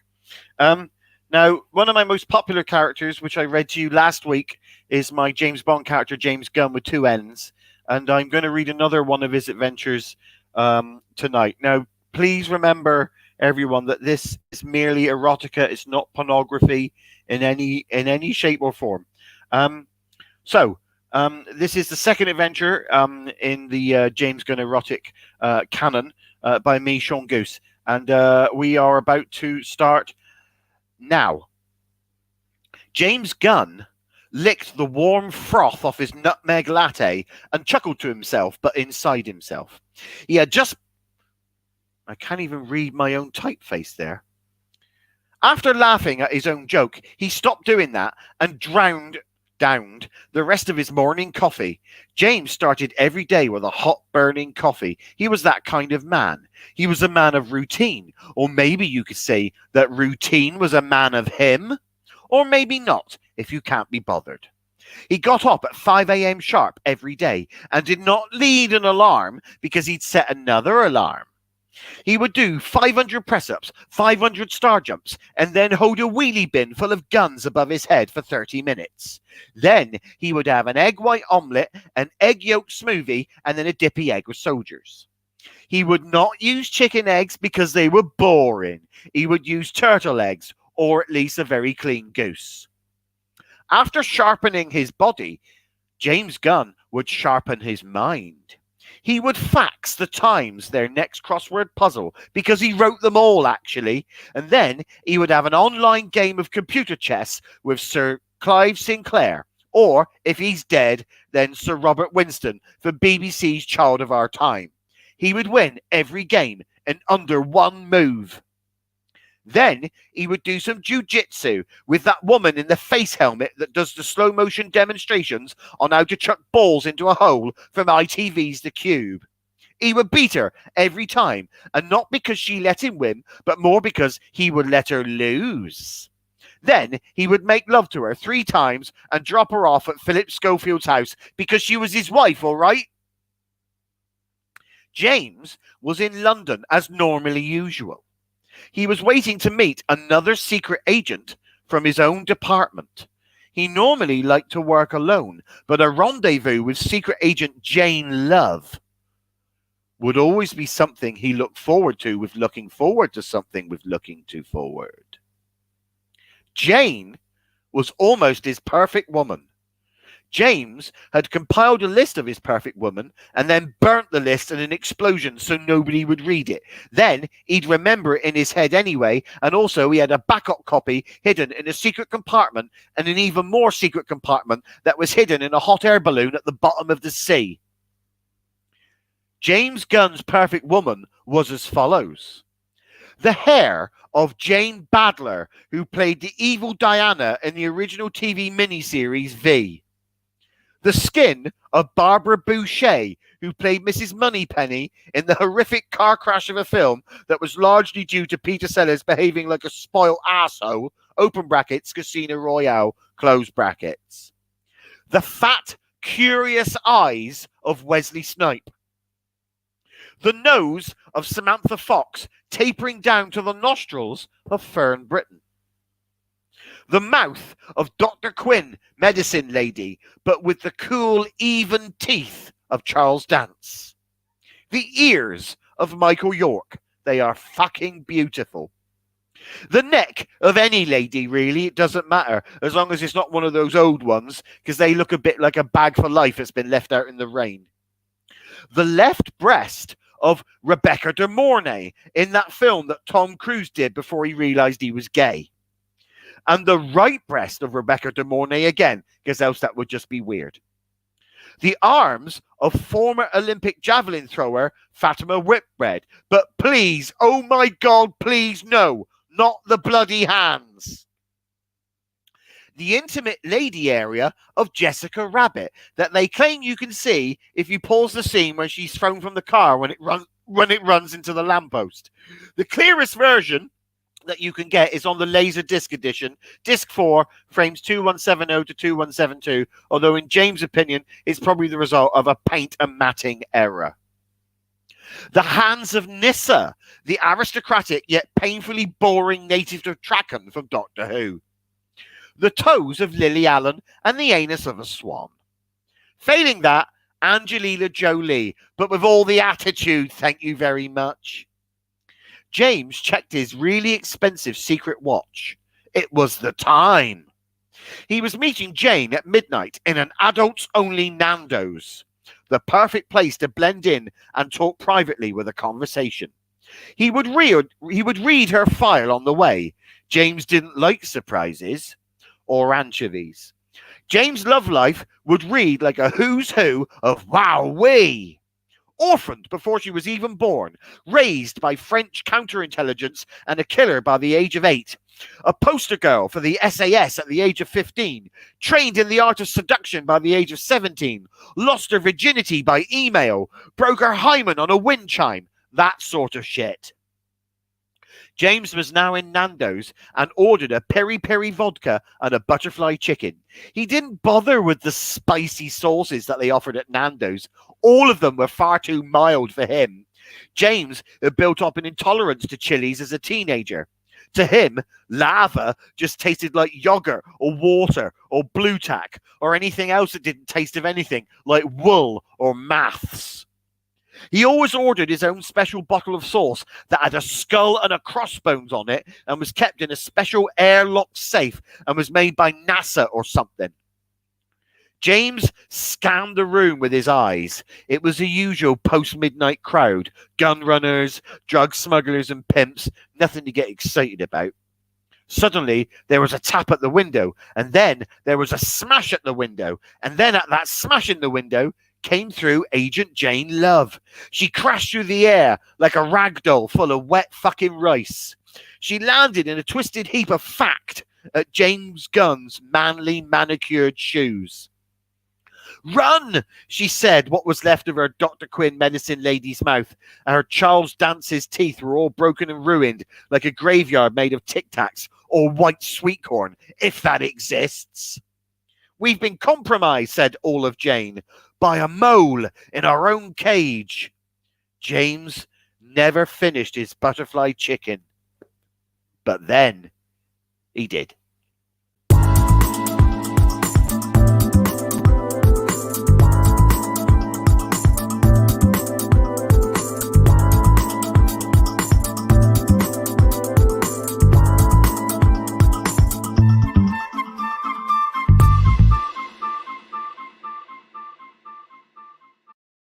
So Yocasta was on the tennis court, right? And she said, "Whatever you fit, you hit." And I said, hi everybody. Sean, wasn't that amazing with Sean? I mean, thank you, Sean. We'll pay for his train back to Waterloo. But that was just fucking amazing. What do you think, Paul?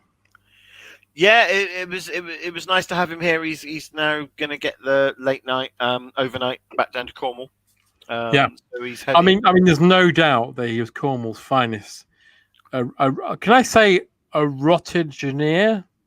Yeah, you could say erotigeneer. Yeah, that trips off the tongue nice, doesn't it? Doesn't it? He just keeps getting beaten by some of the more slightly tawdrier authors. That, yeah, I think Sean's a purist. I think he's the best. Yeah. I mean, when he was talking there, he had 17 wanks. Right. Good Lord. Would have been 18, but I went and got a beer instead. Good God. Well, I better fill up with the old vino de facto. We've only got 25 minutes left, and we've got 2 big segments to fit in. So shall we... What should we do? Should we do some psychic abilities, or should we do some blankety blank, or... We'll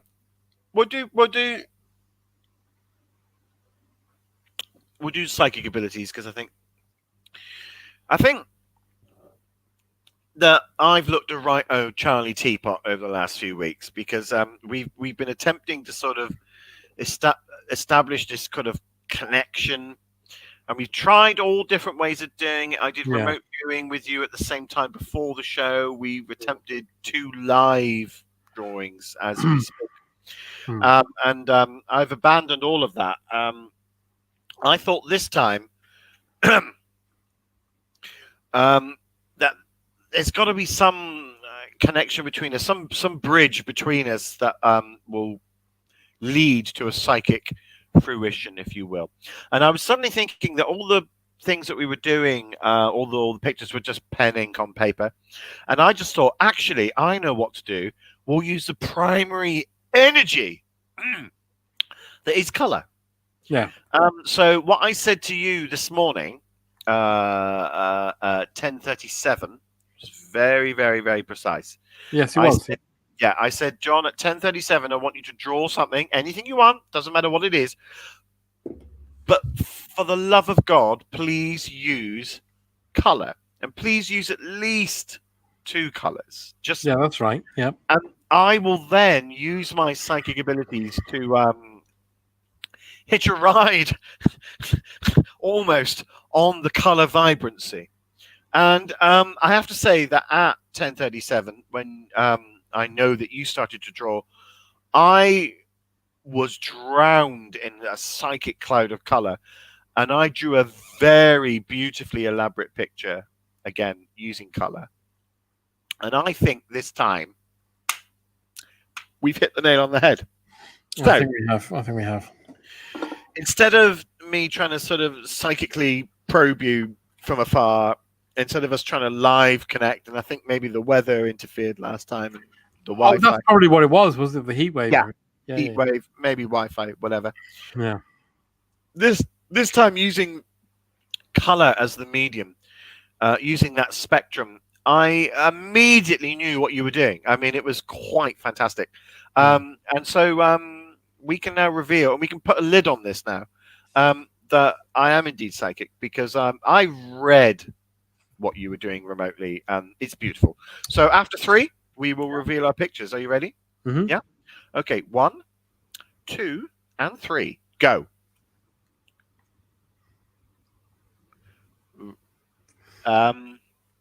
Okay. What have you done, Paul?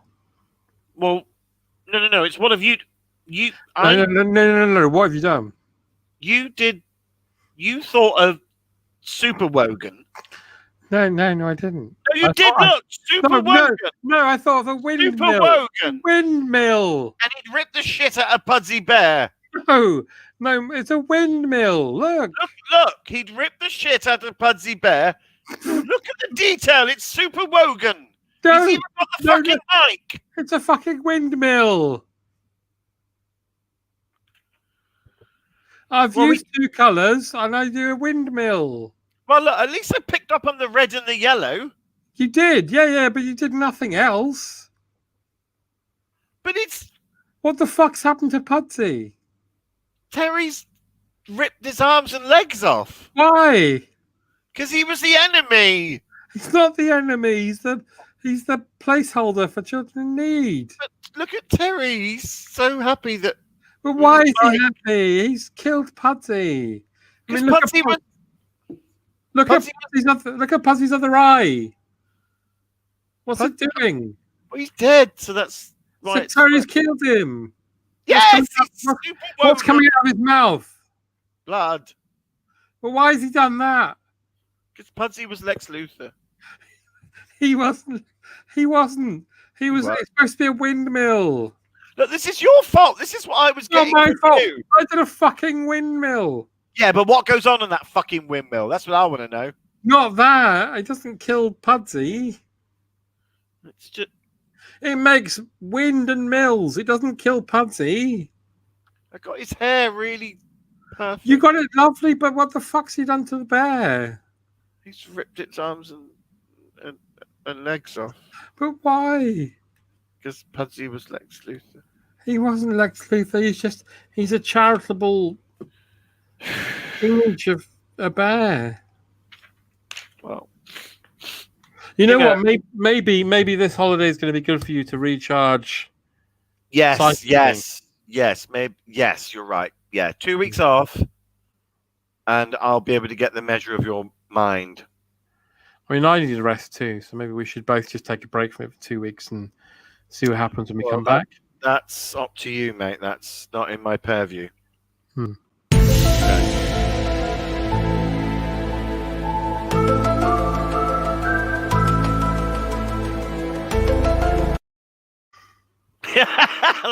Every sting has been abandoned. I get bored. We've got 19 minutes left, so we have another go at.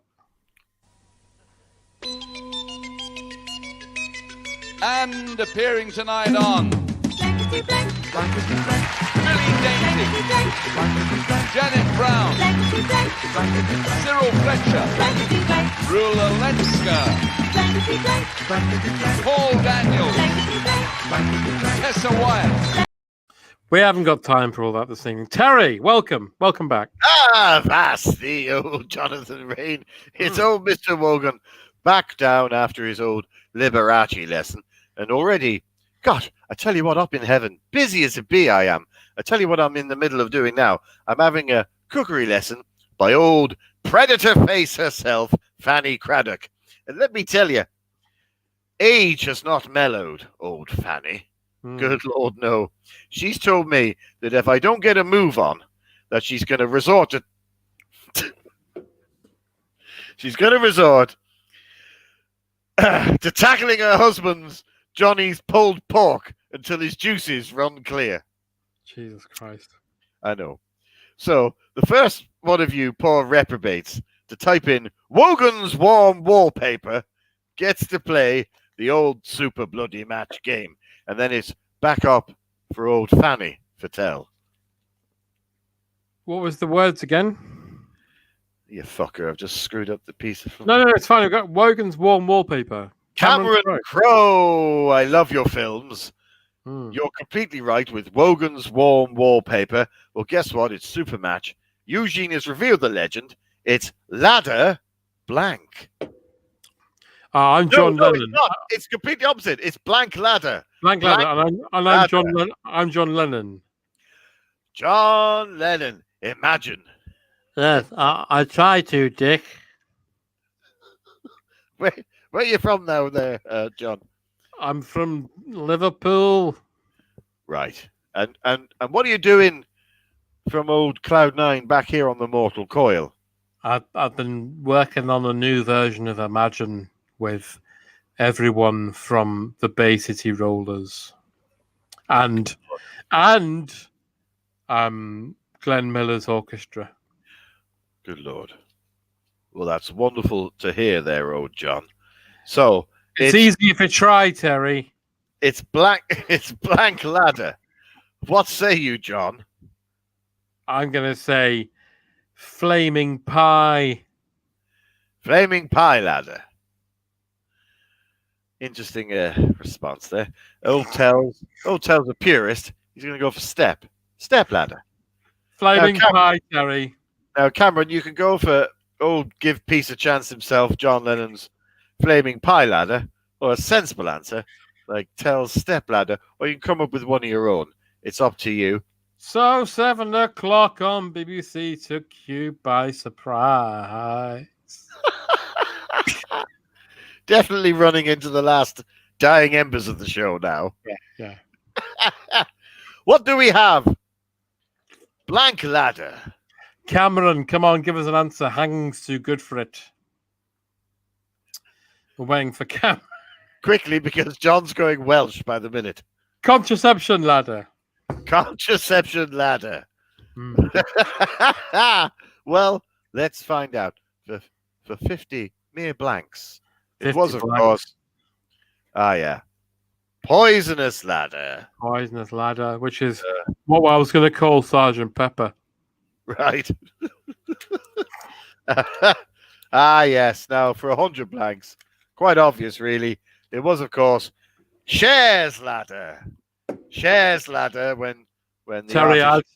I've seen Cher's ladder. Right, have you? Hmm. How many spokes did it have? I Steps. tell you what, share and share alike. You know what I mean? Oh, that's lovely, old John. Wonderful stuff. What a shame it was about your Christmas song. Now, the most popular answer, of course, and once I show it, it's so obvious. Blank ladder. It is, of course, Old Danon ladder. Old Danon ladder. So obvious once you hear it. Oh, well. Oh, well, that's old Tell done. Back up for a face full of Fanny. Craddock.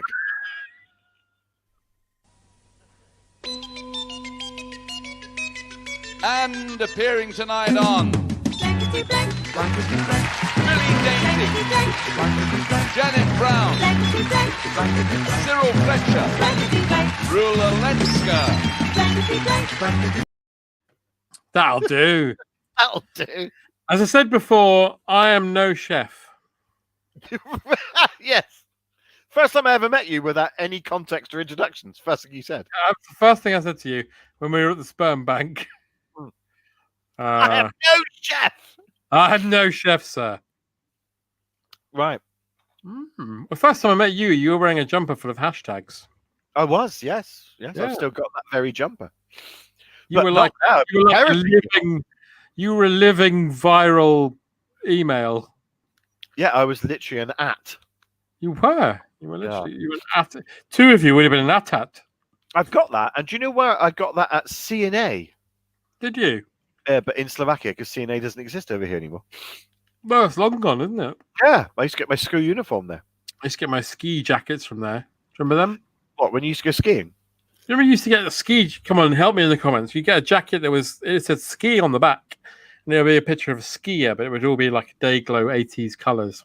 Ski as in yogurts? Ski as in skiing, sir. What, you wore...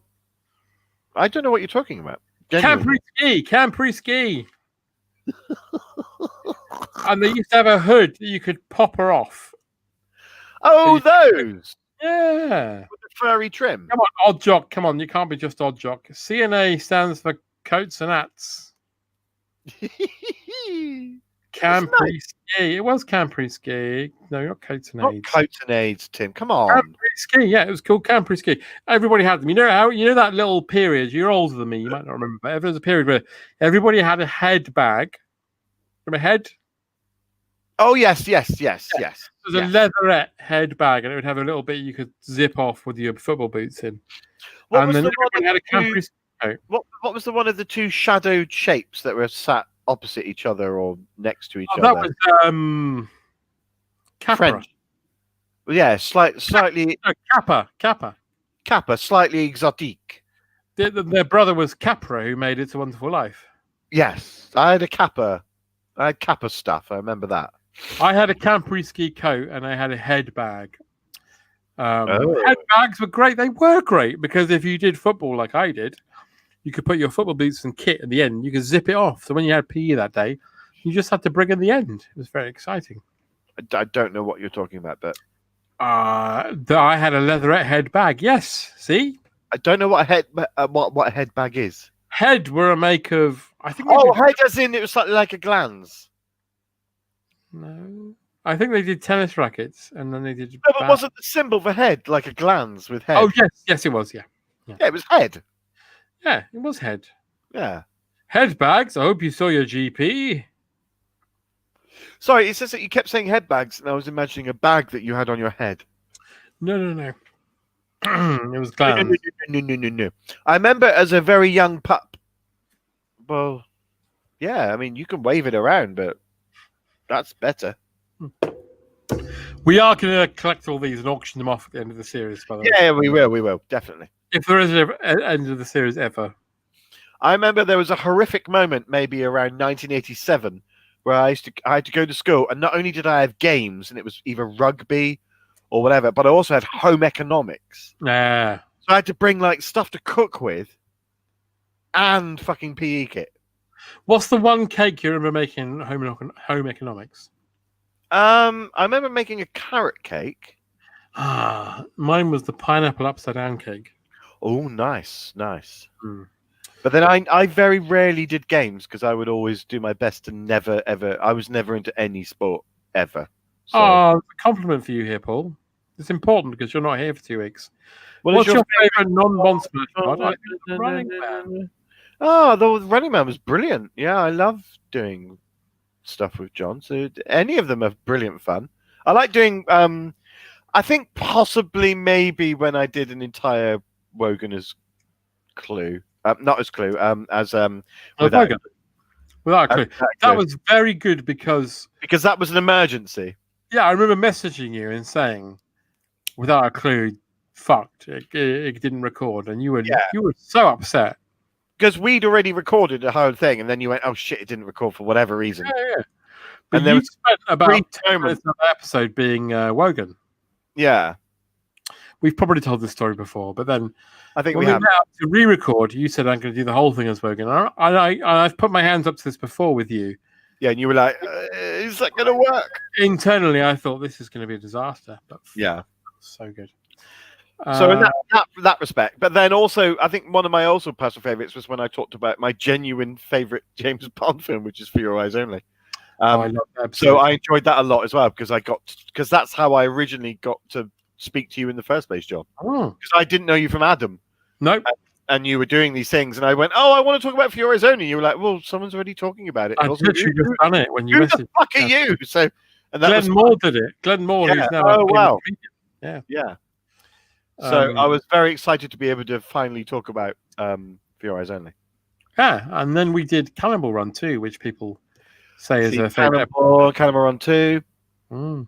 And here's an interesting thing, and you'll know exactly everything about this, John. And I was going to mention this. I was going to text you when it was on. A few days ago, they were playing Moonraker. So obviously, I watched. They were. Yeah. So I was like, "Fuck it, Moonraker's on. I'm watching that. Brilliant. I love Moonraker. It's so daft. It's so silly.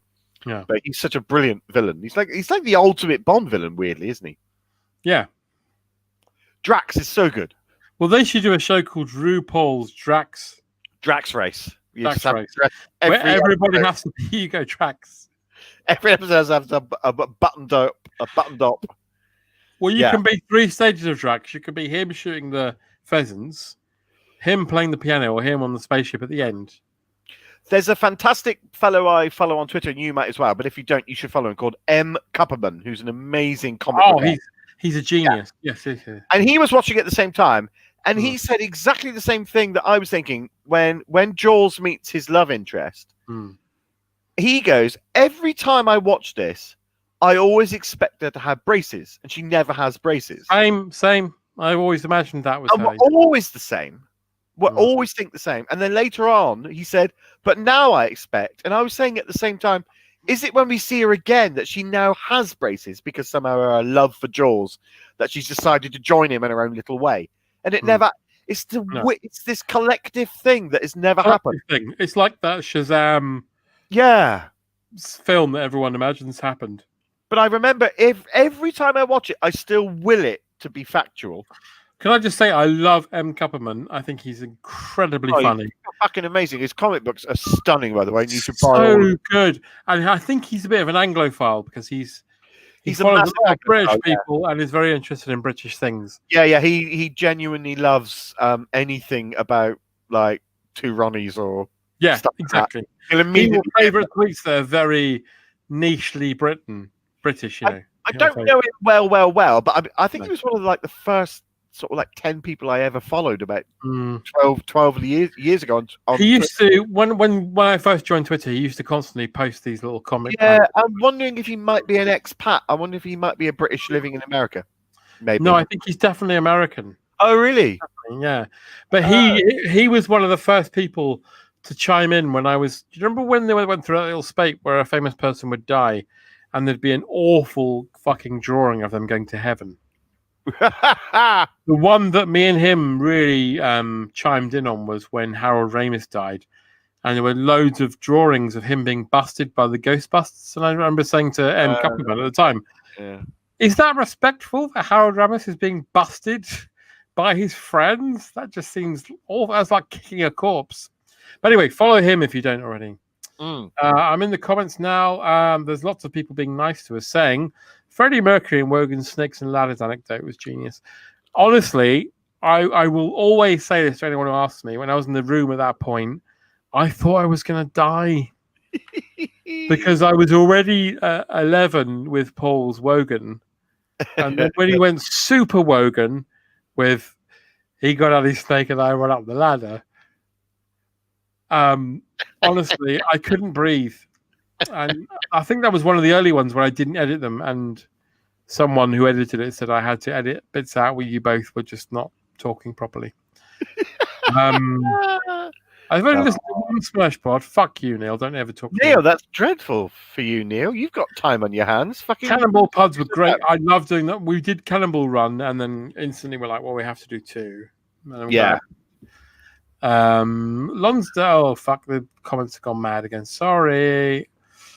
The one that we talk about that we'd love to do, which is it's not related. I don't know how we would somehow crowbar it in, but I'm sure we could.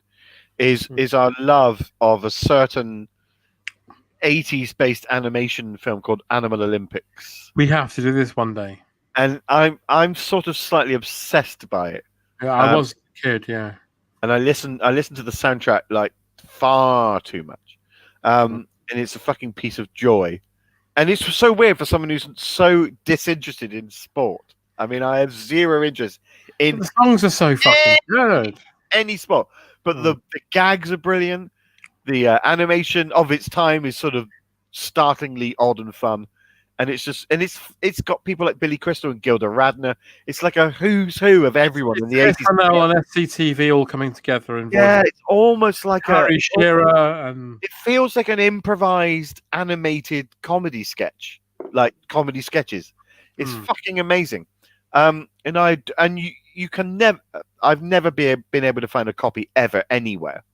It's on YouTube in full, though, isn't it? Yeah, it's on YouTube, and that's where I watch it. And I can't even the soundtrack. You can't even get it on Spotify or anything. I have to listen to it all on YouTube. Animal Olympics was one of the first soundtracks when I used to torrent stuff. That was one of the first ones I got. I think I watched it when I was like 9 or 10, and just I rented it from a video shop. Yeah, I think I fell in love with it. And it was around about the same time I watched probably Bugsy Malone. And then became obsessed with Bugsy Malone because that was like amazing kids singing. I remember you and me being quite drunk and walking down when when we walked down to a pub with that fella. I won't say his name, but someone turned up to the pub. We all followed them to another pub. Do you remember? And there was that quite yeah. And all the way there, we were singing songs from Animal Olympics. Oh, and I know them verbatim. It's terrible. I mean, I fucking love it so.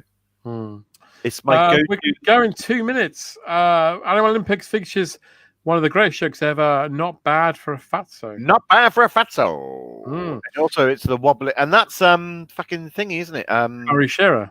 Harry Shearer, yeah. Not bad for a fatso. I'm trying my best to find and watch a lot of the films you cover in Smashbot just to listen to the podcast. Well, you should. That's brilliant. Well, you've got I mean, how many podcast shows do you do now, John? 6? 3. Well. 6? 5. Sorry, 5. Yeah. I do Smash Pod. I do Wheezing with you and Tom.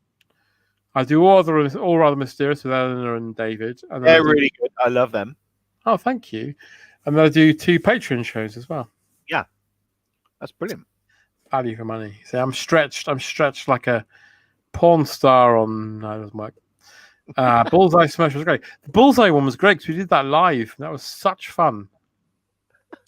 We watched it in a big cinema, and at the end we got to go up the stage. No, God, imagine if we could do that again. Not for a while. Oh, live screening and then chit chat. That's the best ever. We did Superman 4 as well, didn't we? Oh my God! And was do you know what? great. I was not as upset as I thought I was going to be. I really enjoyed that night. Yeah. I was really. Also, I was not as upset as I thought I would be about Superman 4. I really enjoyed seeing it. I mean, it's dog shit, but I wasn't that upset.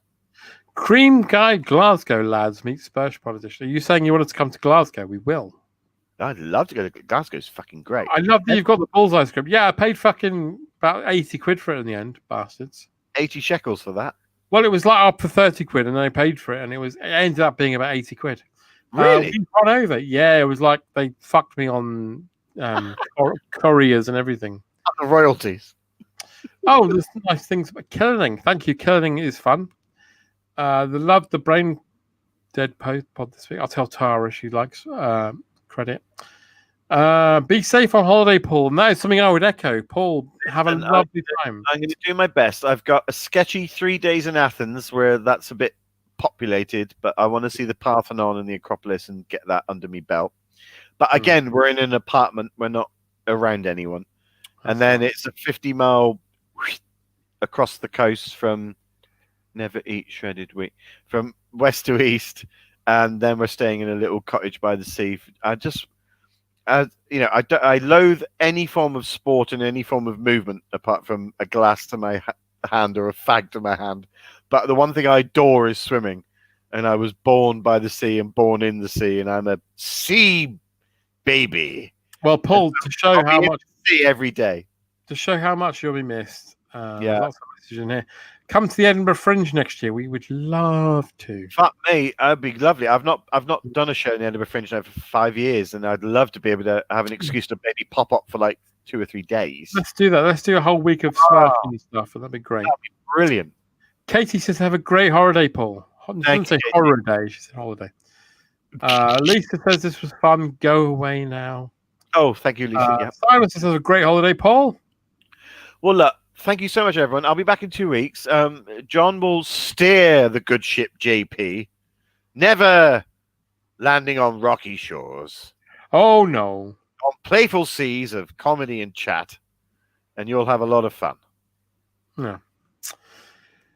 Until next week, everybody, I will say thank you for watching again. Yeah, thanks, everyone. I'll see you. And we'll miss you, Paul. We will. Thank you, mate. I'll be back in 3 weeks, and all will be well. But all will be well in the meantime. And good morrow and day to you all. Good morrow. And until next week, everybody, have a lovely week. And I'll catch up with you all again next Friday at 9. Good night. Bye.